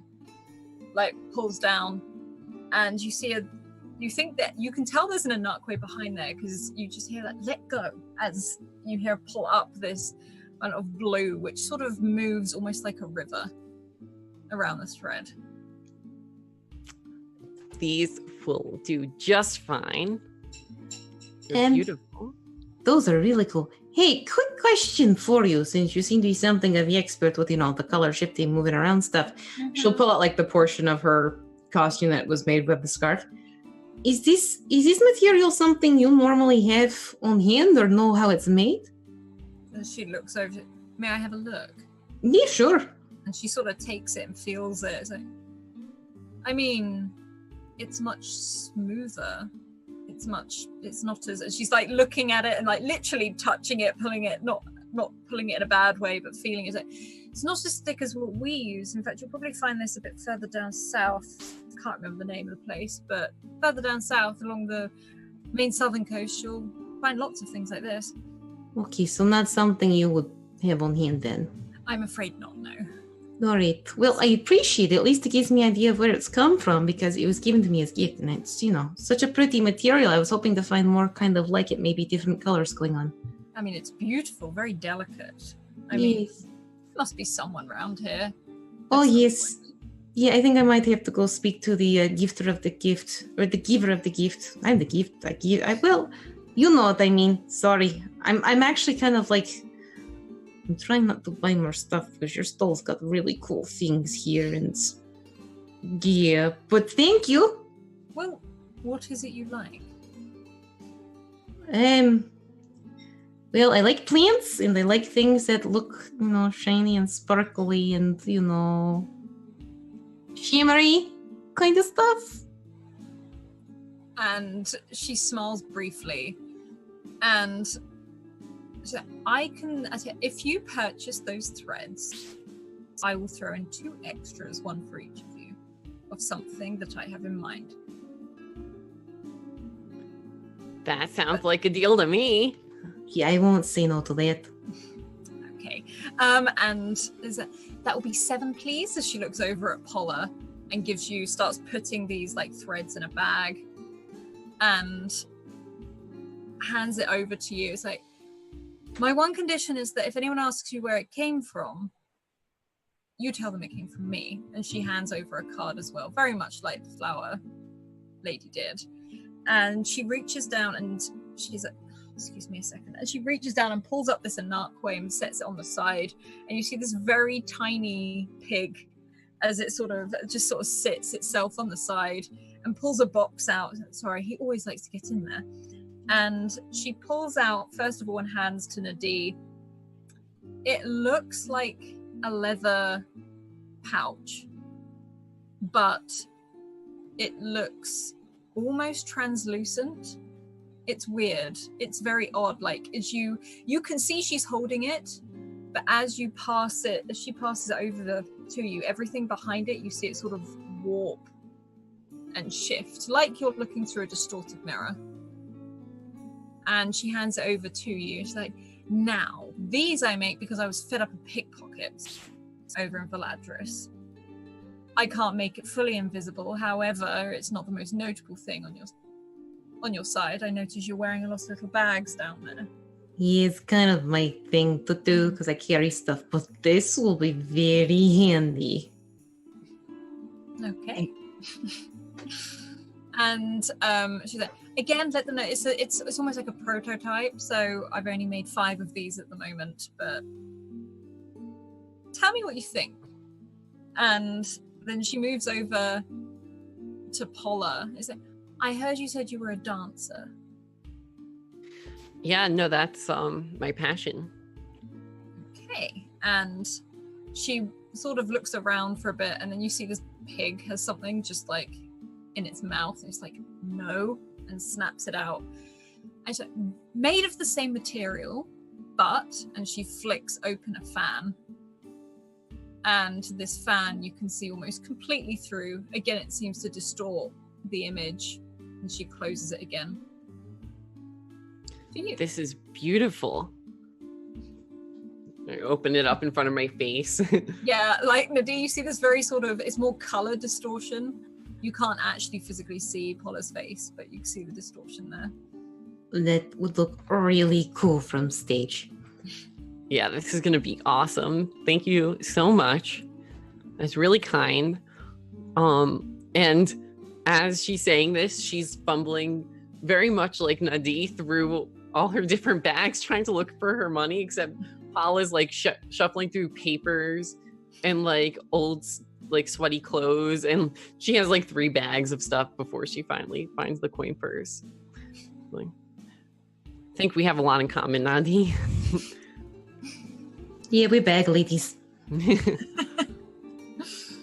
And as you're paying this woman, you can see Charlie, that you see her leaving with Armand. They look to have their arms full of these plants, like boxes and boxes piled up. Armand is only just distinguishable by the fact that he's probably walking with Charlie, not anything else. And you hear a little voice, like kind of like around your hips. Excuse me, as this small child pushes in between both of you and looks up to someone. She starts looking at these leathers and this thing on the floor.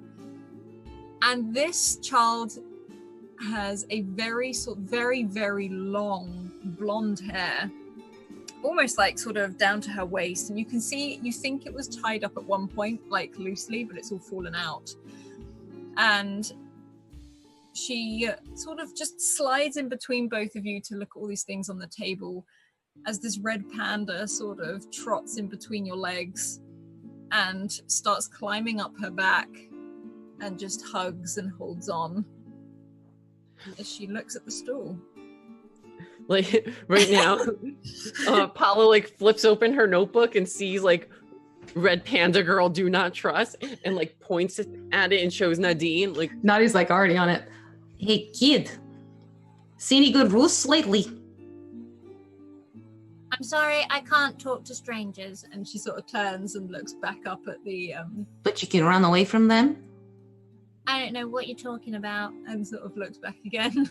Nadia's gonna raise her eyebrow, and she's kind of gonna look her over very carefully. You sure you want to play this game, little one? I play games all the time. I'm a child. Listen, punk. We know that you broke into our friend's house. Yeah, hold on, Paula, we're not playing good cop, bad cop. Like, even the woman right now is like, and the little girl looks at both of you. Like, I didn't break into anyone's house.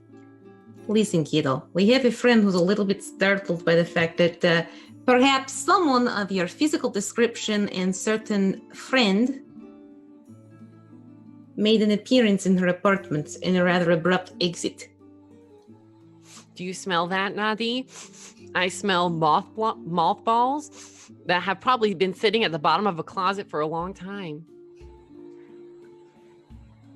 As she just looks up at both of you, gives a little bit of a smile, and sort of pushes between both of you. Excuse me, and starts walking. Nadia's gonna try and jump into her head. Yeah. You So roll me an intellect, actually, please. okay, sure. Come on. Okay. You can jump into her head, but you feel like there's a barrier up, like a physical barrier. And you pause for a moment, and she stops. And she turns around. What do you want? That was just my knocking on your door. I'd like to sit down and perhaps have a conversation and maybe see if we can kind of ease my friend's concerns. Really, that's about it. And you see this red panda, which is almost the same size as her, like clamber up and just sort of look over the shoulder and sort of loll its ears to one side and look at you.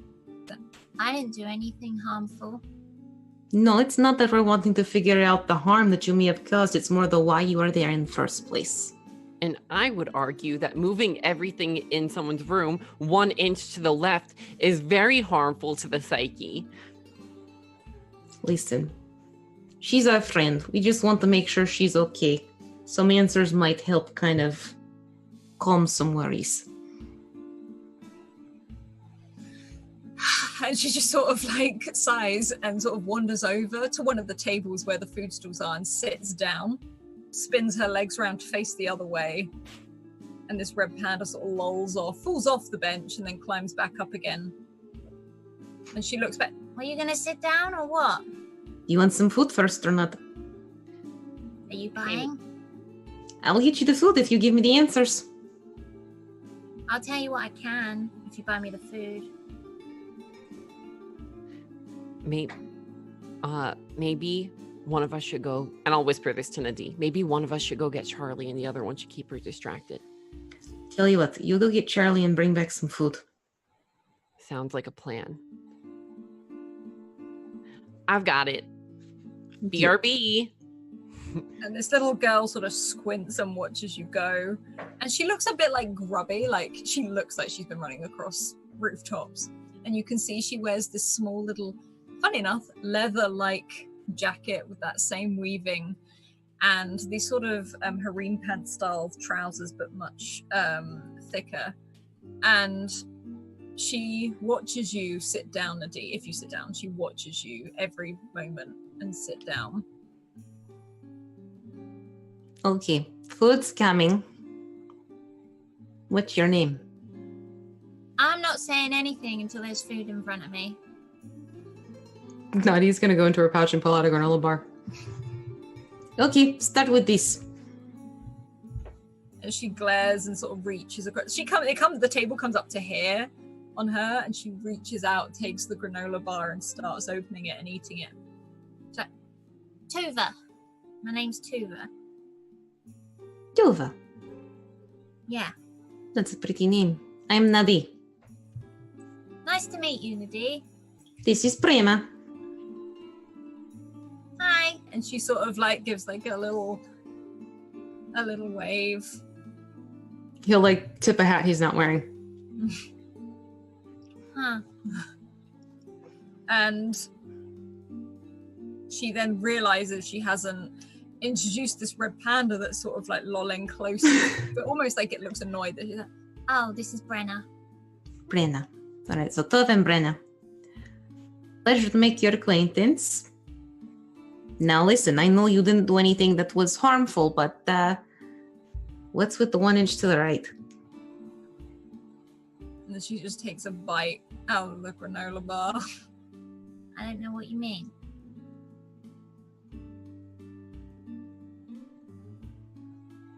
I just go to the academy. I go to school like any other kid does. Mm-hmm, sure you do. I do. I've got all my homework checked out and everything, and like sort of like looks, holds out all of these like notes and stuff of work that you're pretty sure isn't from, like, it's much years older for her. See? And quickly, like, folds them up and puts them down again.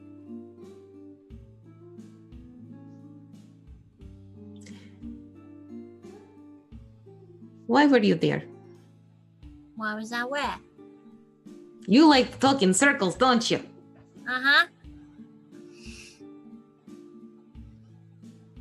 I do too. Actually, I like to talk a whole lot. Mm-hmm. Mm-hmm. Sometimes I shouldn't say anything at all. Yeah, usually it's sometimes a better idea to keep your mouth shut, and I have a feeling you're thinking it's that situation right now, if I'm not mistaken, right?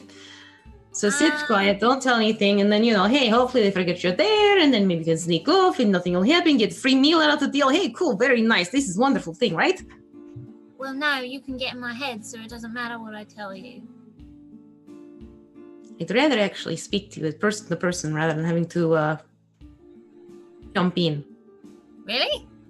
Yes, really. Wow.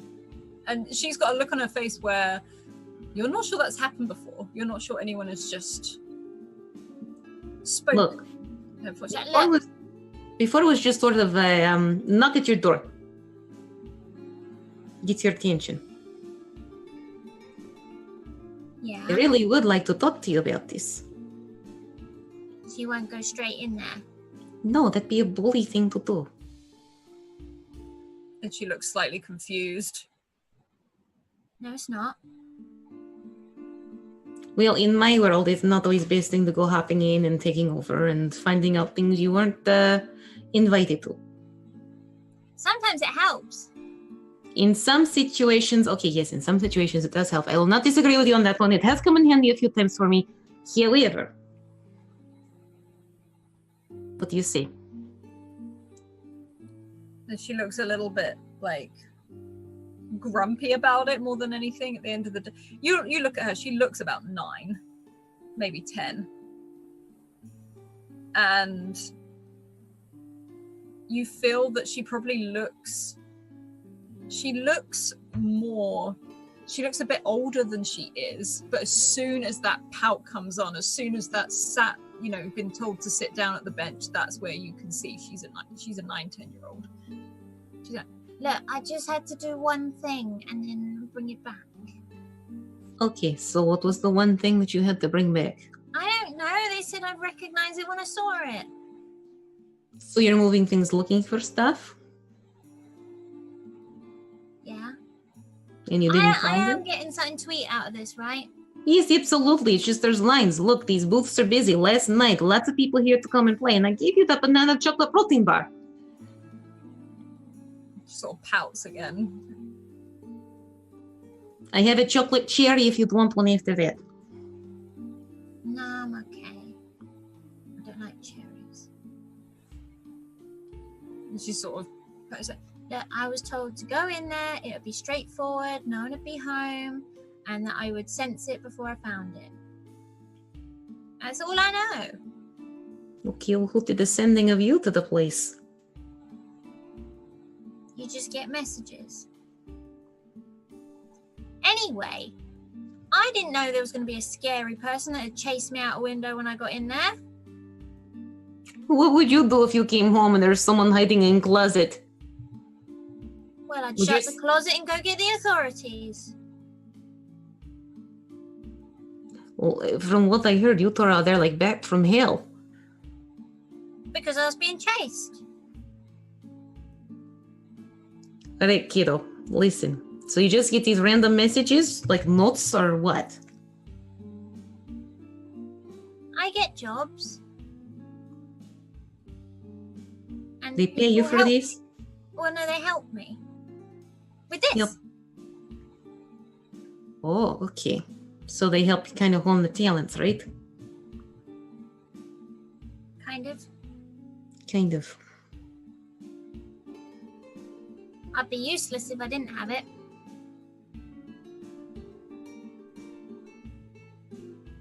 Don't let people judge you just upon what you can bring to them, okay? I don't really get that, but okay. You're not someone's prize. Oh no, I've got to get the prize for them. Yeah, but you're still more part of their collection sometimes. No, How long you been doing this? not part of a collection. And she sort of like you can hear her grumble a little bit. Only 3 years. 3 years? Yeah. I'm small. Convenient. Look, I get that all, like, trust me, I get it. I'm smaller for, hey, yeah. So, guessing parents aren't in the picture then. Oh, yeah. Mum's in the picture. Mum just doesn't know about any of it. She picks me up at the academy after the end of the day, drops me off in the morning. It's great. And she pauses. I just steal my homework from this kid I know who's really useless. He's always forgetting stuff. Let me guess. His name's Noah, maybe? Oh, I don't know his name. Never ask. Kind of clumsy, seems to lose things. Yeah, real clumsy. Oh, yeah, okay. I stole his keys once. He didn't even see. Hey, do you still have those keys by any chance? No. What'd you do with them?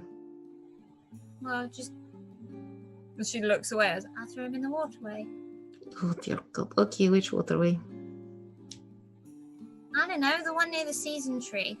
The one coming out the academy. He just takes the same route home every single day. It's easy. Okay, listen. Take my homework home so Mum can see that I've done it, hand it in at the end of the day. It's great.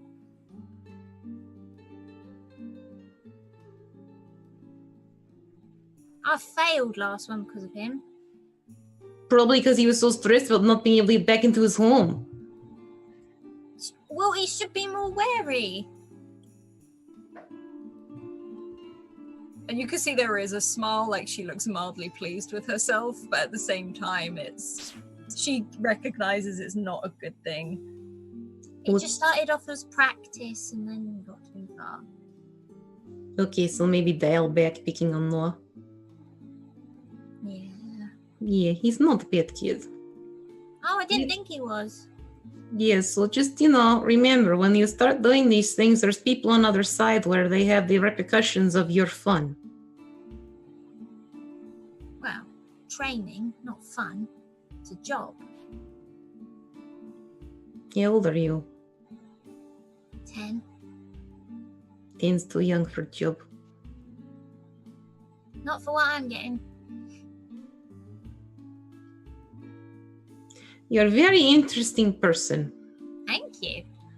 You're welcome. We have a lot more in common than you realize, kiddo. And she sort of, literally, almost at the same time as her Inarque, they both tip their head to the side to look at you out of confusion. No one's like me. What was that? No one's like me. Everyone's different. Everyone's different, but we have a lot in common. Like what? Oh, like in running out doing things without a certain parent finding out. Except mine is my father. And there's a grin. And it's just like, Yeah. Yeah, Look, I get it. Sometimes they care so much it's smothering. It's good to get out and kind of blow off some steam. I'm pretty accident prone as well, so this is a good thing for me to be learning about. You know I have some things in common too then. Oh, really? and she's actually starting to look quite happy about the things in common rather than not. Yeah, a couple points. I think some of the things you've done have kind of brought that out for him though, so again, maybe just Have you kind fallen of... off a roof as well? Oh God, I hope not. It's all right, because Look. And she starts with her hand, she shakes a little bit and it's almost like a barrier sort of pops up. Just in front of her hands, you see it's not static, it's just like a pulse. She's like, I can do this now, so it's fine. I mean, I can still feel it sometimes, but nothing bad happens. Okay, so you're picking up some tricks of the trade for yourself then, huh? Yeah. Well, you have any friends you play with when you're not training? And she sort of pauses, and then looks over.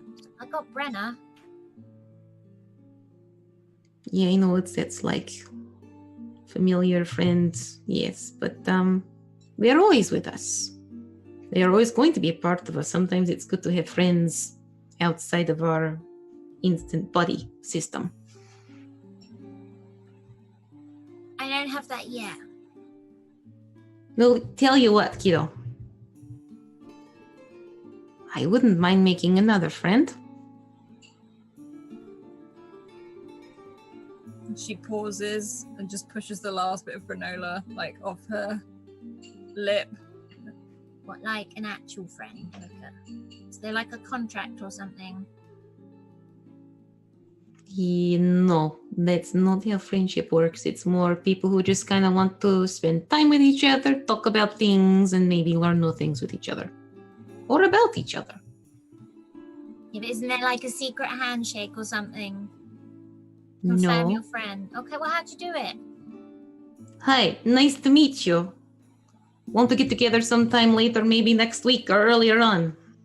You just start making plans. You just start talking. Oh, okay. You know, like questions like, okay, what's your favorite color, kid? Red. And she's like, she is dressed in full red and oranges. The panda is red, like everything. Yeah, I had a feeling about that one.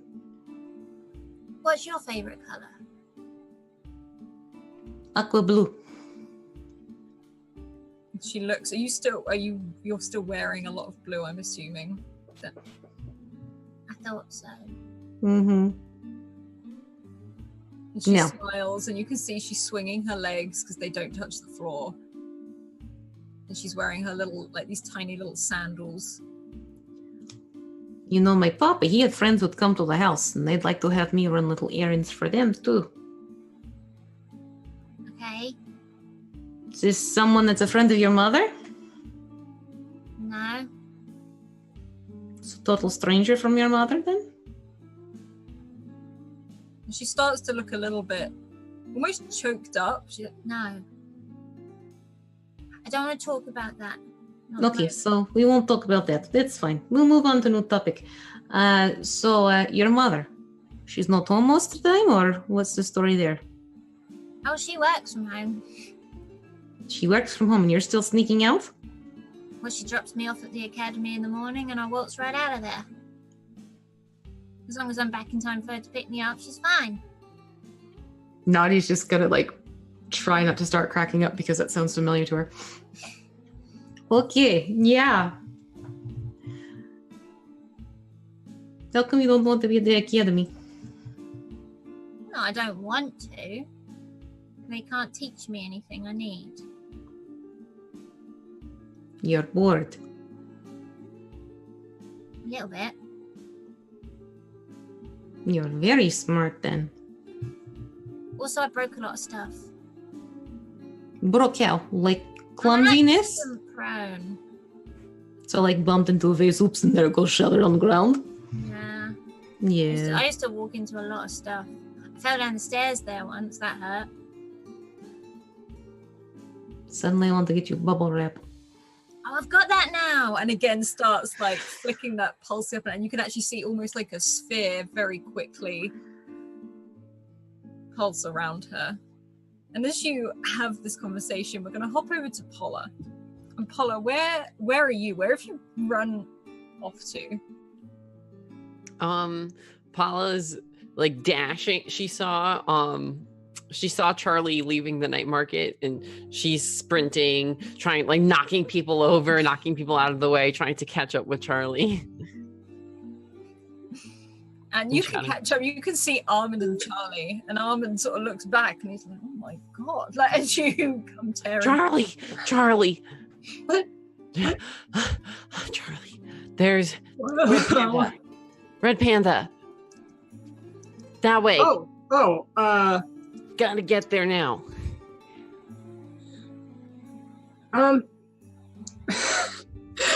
With her arms full of boxes. So I'm just gonna hand it straight to Paula, just be like, okay, and then go. you can run off in the direction of where that's happening. And Polo, you're stood there with this massive box. You see someone else you recognize running as you see Averick pulling on this leather jacket with Clyde sort of bounding behind him. Sort of sees you, goes, "Hi," and keeps running in the opposite direction. And we'll follow Averick briefly as Tolan, you're by your front door, and you just hear bang, bang, bang, bang, like almost like he sounds really panicked as he comes to a stop, and you hear someone thumping on your door. Oh, for God's sakes! I'm all right. But come in. And he's like, "I just ran here." Well, I appreciate it, but it's something different. It's not that kind of emergency. It's come in. Okay. And he just sort of walks in and falls on a chair. He probably hasn't sat on for a very long time and starts taking off his leather jacket. He's like, "Do we have any water?" Like, Tolan being told, it's in the other room in the sink. Yeah. Okay, give me a second. And after that, you can hear it come through, and he sort of has that glass of water, and he's like, "Right, okay, what the hell is it?" Come here. Okay, and he sort of shuffles over with the glass of water, like, I what? take him over to the work table where there is the disc on, there in the sphere in the center of it.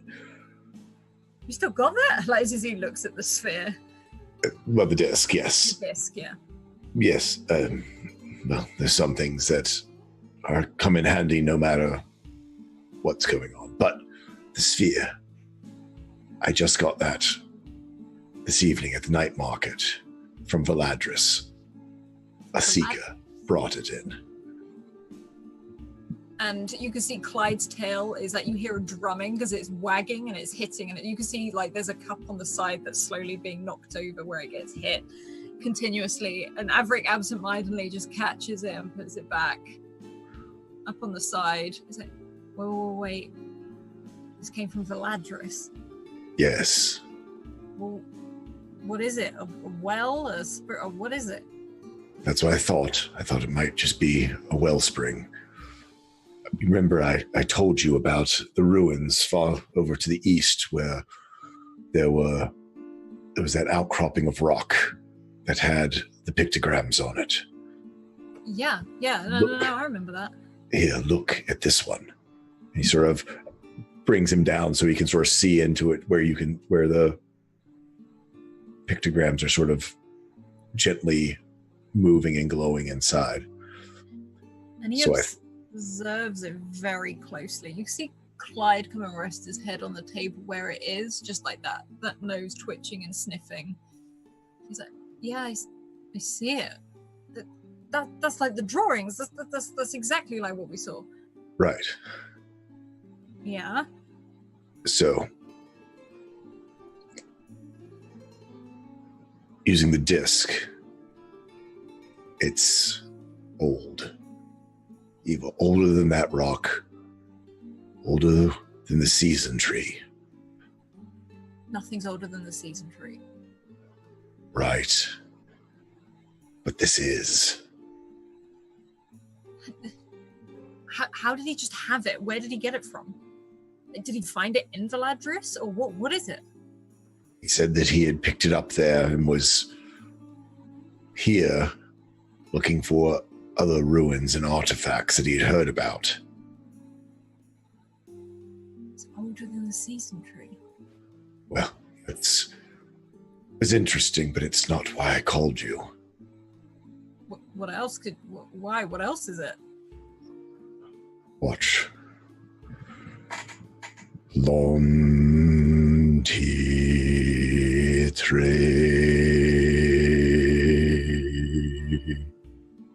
He pauses to see if it sings back again. And it does. It sings back. and it repeats the exact sound that you did. And Averick takes a step back and looks at it, and then looks at you, and then looks back at it. He's like, what was that? What did you do to... I originally just trying general basic communication, but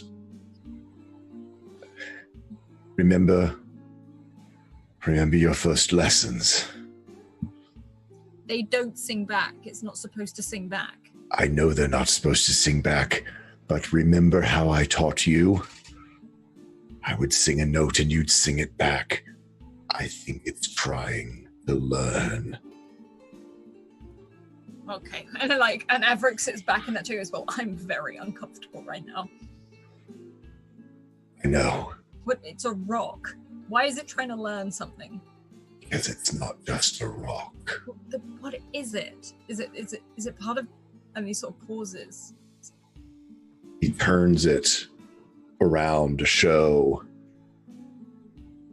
a story that they've heard out in the wilds before, that they've seen depicted in many ways. He taps on the place where there's the phoenix chasing the man, or some bird light spirit.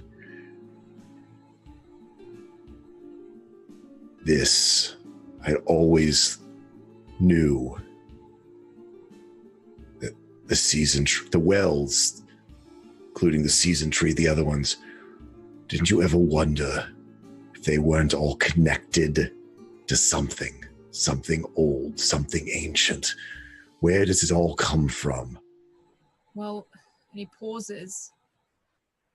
Okay, so the rocks, the season tree, the other wells that we've seen. Grottos, yes. All of it. They all sing. They all have something. The Anarquays, they sing. Yes. So, is this like the first well? First song. The first well, the first song, the first notes, perhaps. It's the first one. But then, hang on. He sort of like frustratedly like rubs just his forehead. He's like, if this is the first... And he's like, it's so tiny. Everything else we've seen is like... This is portable. Right. That's why I thought it might be just a small little well that someone had figured out a way to take it from its origin. But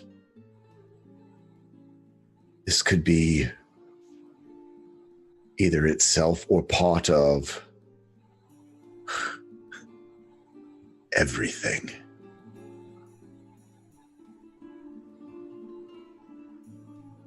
And he just pauses, and there's a long moment of silence between just Averick looking at this thing. And Clyde wanders over and sort of is sniffing it and sort of touches his nose to it, almost like he's inquisitive, looking around. Probably, almost unconsciously put my hand and sort of pet the top of Clyde's head. I mean, and Averick looks at Clyde. He's not reacting badly to it. I don't know how this fits in with what else has been going on. I mean, in my early travels, I would see, just like lost Anarquay in the city, make their way to the season tree and up into the bowels and then become one with magic again. That huge outcropping of rock, those drawings I saw in Anarquay as they would merge with it, leave behind an impression, the pictograms.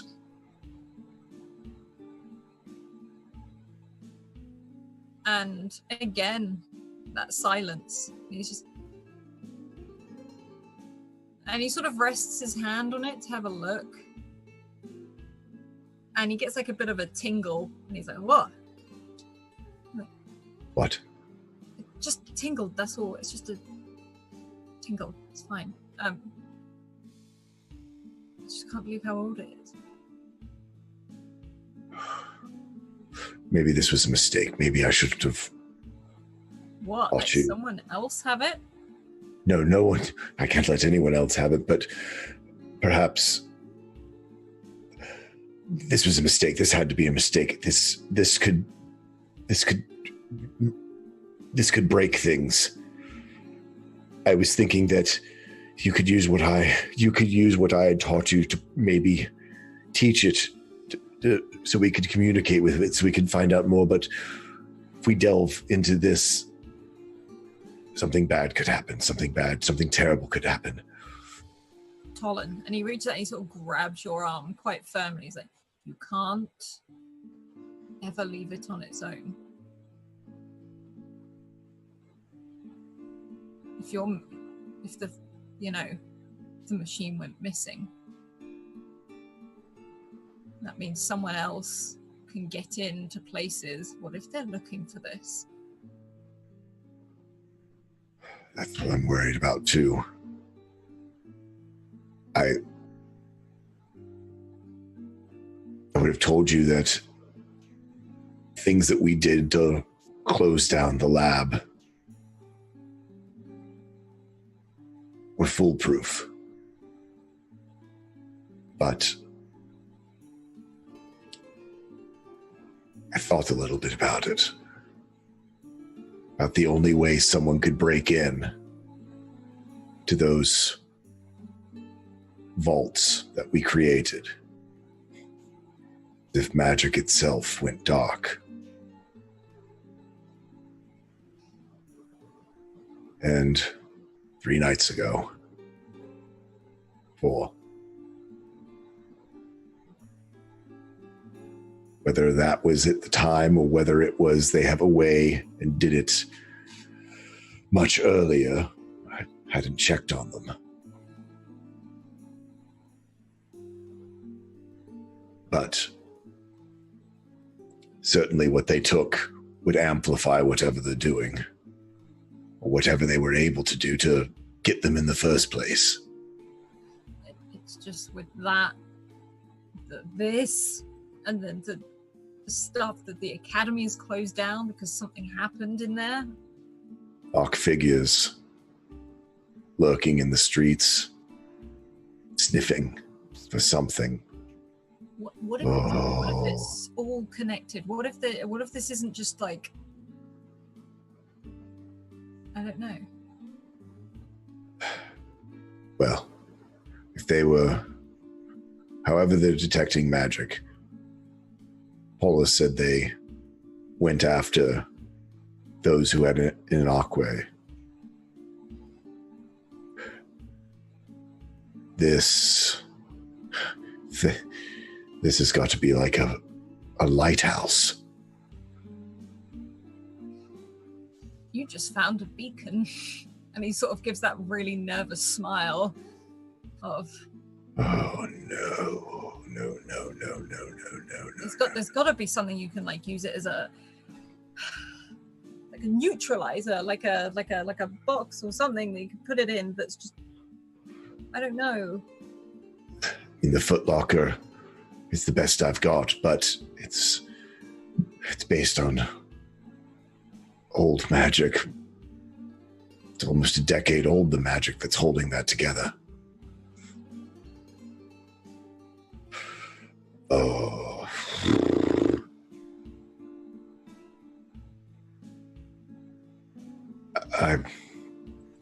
I know of a place in the old city down below. Oh God, like he just sort of frustrates. Like, do we have to? I can't think of anything else.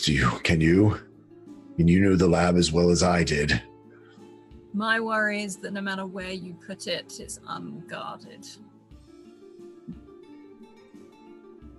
That's my worry. I agree. I don't think we can let the church have it. No, we cannot. The academy. Use it. We can't let the academy have it. Just Not as with bad. everything that's going on. And I've seen more and more of the church at the academy. I don't. We need to find out fully what attracts these things, what this is, and the safest place for it right now is us. But, and he sort of squints a little bit. He's like, maybe there's something in the old city that will tell us more about it. I don't think we should leave it there, though. What happens when two wells, if that's what this is, are that close together? Well, the old city is nestled among the roots of the season tree. If we take it with us, they're going to be in proximity no matter what. Or they're going to think it's the season tree. That's what I was just thinking. Do we actually mask this by letting the season tree, certainly the season tree must be loud enough to at least make this seem not quite as bright. How putting two candles together, sometimes you can't distinguish that there's actually but a single flame. Something masks it. Something hides it. Okay. Oh God. Okay. I'm gonna go make tea. And just sort of, he just stands up, like rubs his eyes and walks into the other room. Oh, you're a load. He looks at the sphere and just goes, you're going to be a load of trouble. And it sings back to you as you say that. And we're going to hop over to Paula. Paula, you've been dropped with this massive box, and you realize you're stood, like, with the view of the academy ahead of you. And you're almost like, because the season tree and the big courtyard bit, that sort of, you can see the academy over the other side of the other waterways, but it stands out. And all the lights start powering up and powering on. It's turning back on. And you get this strange feeling, like deja vu, when you first stood here on your first day at the academy. And what do you look like right now? And how many years ago is this? How old are you? You're muted. Paula is probably around the age of 11 and has very short hair and scrawny, and most of her features look pretty much the same. She's changed very little since she was a kid. Besides her hair, really, which was short at the time, and she was shorter.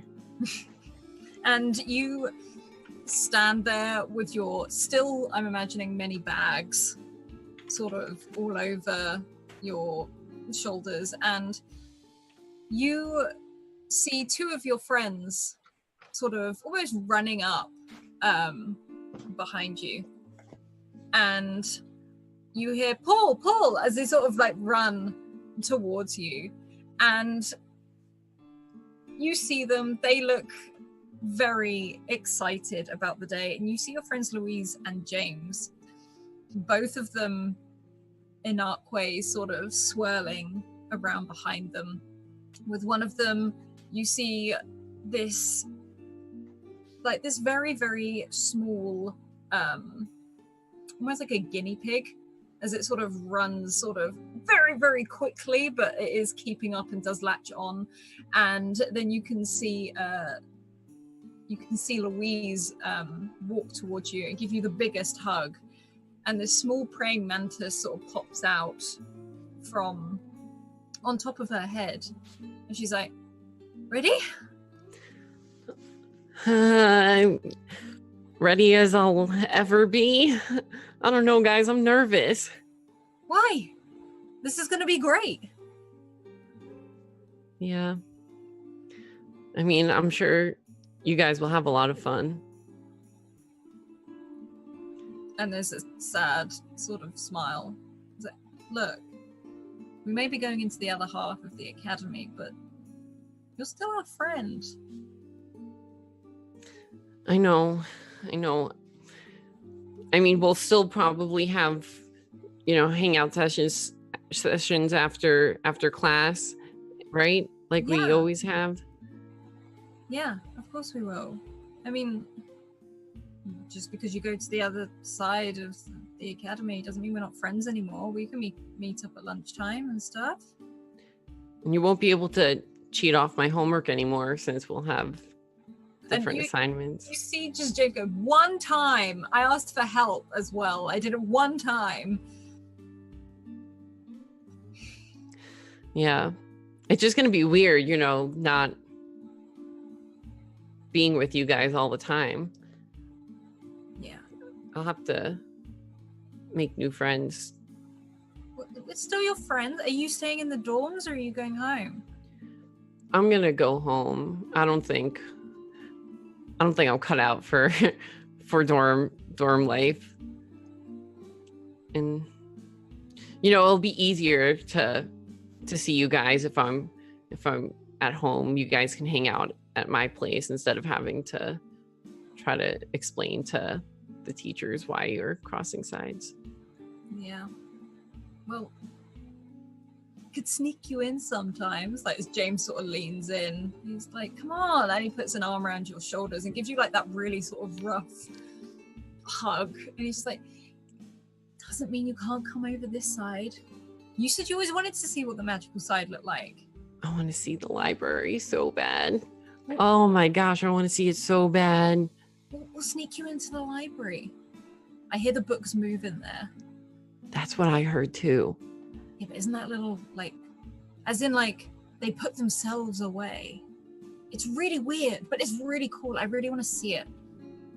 I was talking to one of the big kids, and they said that if you go to the highest balcony in there, there's a really comfy chair. So that's a tip for you guys. I'll have to go find it. I'll report on it. And like James again sort of messing about, and Louise sort of just shoves him out of the way for a moment to stand in front of you. It's like, look, Paul, it's gonna be fine. You can come over to the magical library. We can sneak you in. I know. I mean, I don't know if it's a good idea to be breaking rules on our first year in the academy. It's fine. You play it off as one of the newbies. You don't know what the rules are. It's fine. Listen, I don't want you guys to worry about me and worry about sneaking me in or anything like that. I'll be okay, and I'll make new friends, and you guys can do whatever you guys do on that side. Oh. And there's a long pause. So they sort of both look a bit sad. But it's always been us three. Yeah. But things change, and I don't want to hold you guys back, You won't hold us back. Don't be silly. It's just one little difference. It's not what we've got, as sort of gestures to this praying mantis that sort of drifted through the air and landed on your shoulder, Potter, and is currently just like picking at your hair. Not picking your hair, but like it's just playing with some of the strands. As Louise looks at you, she's like, we're not different.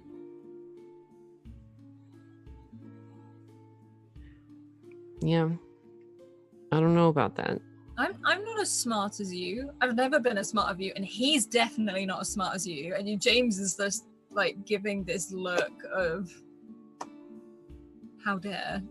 But Louise is like, you've always been the smartest of all of us. You should be able to come over and do like research and stuff in the library or something. I'm also a better dancer, but Well, there is that. Yeah. Are you gonna do something with that? Are you gonna join any of the clubs? Maybe we can join the same one. Oh, that's a good idea. Maybe we can, and if they don't have one, we could start one. Yeah, you're the perfect person to start one. We could start You could teach us. I don't know what to do, so That's a great idea. I don't know how much that's allowed yet, but even if it's later on. Yeah. I don't know. Yeah. If it's not allowed, that would suck. But we could still go to the same class. We probably. Uh-huh. I just wouldn't get your hopes up, you know?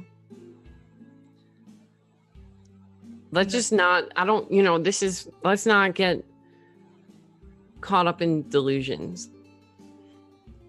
We haven't even gone in yet. Well, no, not Listen, yet.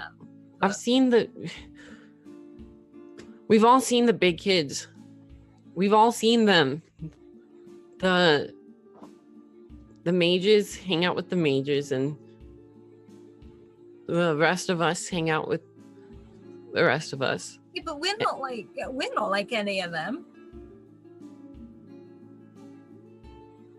Why would we be any different? Because we've been friends for so long. I want to hang out with you. I hear there's a great coffee shop, like setting up around the corner. It's pretty new. What's it called? Oh, I don't know, bruising something. I don't know. James, what was it? And James is just absent-mindedly now, just like looking up at this thing. We'll find it. This sounds like a stupid place anyway. I don't think I'd want to go to a coffee shop. Coffee shops are boring, and they just filled with old grumpy people and that want to read books. And reading books is fun, but so is dancing. So that's... We can find somewhere. You're like my best friend, Paul. Come on. All right. Do you pinky swear? And I mean it. Like, this isn't just a pinky swear. There's going to be like a pinky swear where we do like the cross pinkies. And then we'll do like a spin. Okay, hang on. And then I can never get the spin right. And like Louise starts like setting herself up for it. We got a pinky swear that James, get in. Like, it just drags James over. We could do like 1, 2, 3 kind of thing. Pinky swear that no matter how busy we get with schoolwork or whatever the rules are, that we're always going to make an effort to be best friends. And almost in unison, they both sort of go, pinky swear. And you do that sort of awkward, like, nod and like weird spin. And you see Louise get caught up in it a little bit. And at that, they sort of, you have like an arm around each other's shoulder, and all three of you walk into the academy as Paula walks in through those huge doors for the very first time, with that sort of that mosaic-like flooring. And you see the 2 huge sets of stairs that go up, and they look at you and go, see you at dinner? See you at dinner. Yeah, see you at dinner. And they sort of walk up the left-hand set of stairs amongst with all of these other students, this big crowd of students. And they're laughing, they're giggling. You see this massive like light and wave of these Anarquays going up with these children as they walk off into the left-hand another set of doors.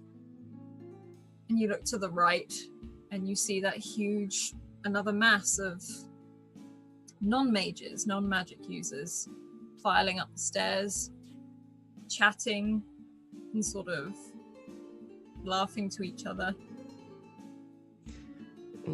As Paula walks up the stairs, she's constantly looking back over her shoulder to see her friends. They give you a wave, like, as they disappear into the door.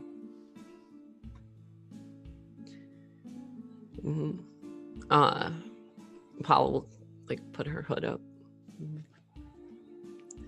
keep her head down, and walk in.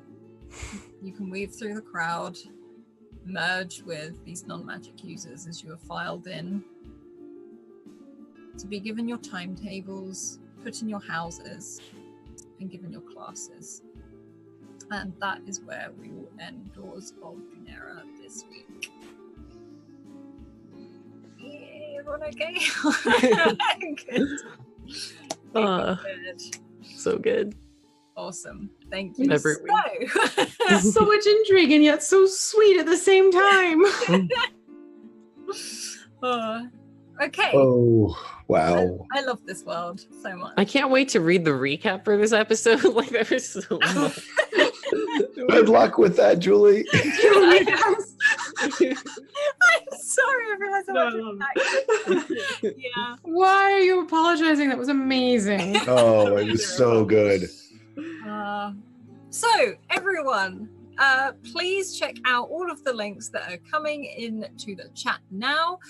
We would love to hear what you think about the story and the world as a whole and these wonderful, beautiful characters in the Discord where we can go and chat about Dunera. And I think most of the chat is when are we moving there for most people. So please go and check that out. Also, a huge thank you to our sponsors that make this happen, or them Bird in the Storm, where you can get all the links to their merch and also the mug and everything, and also Mage Hand Press, and you can see the links for all of their stuff as well.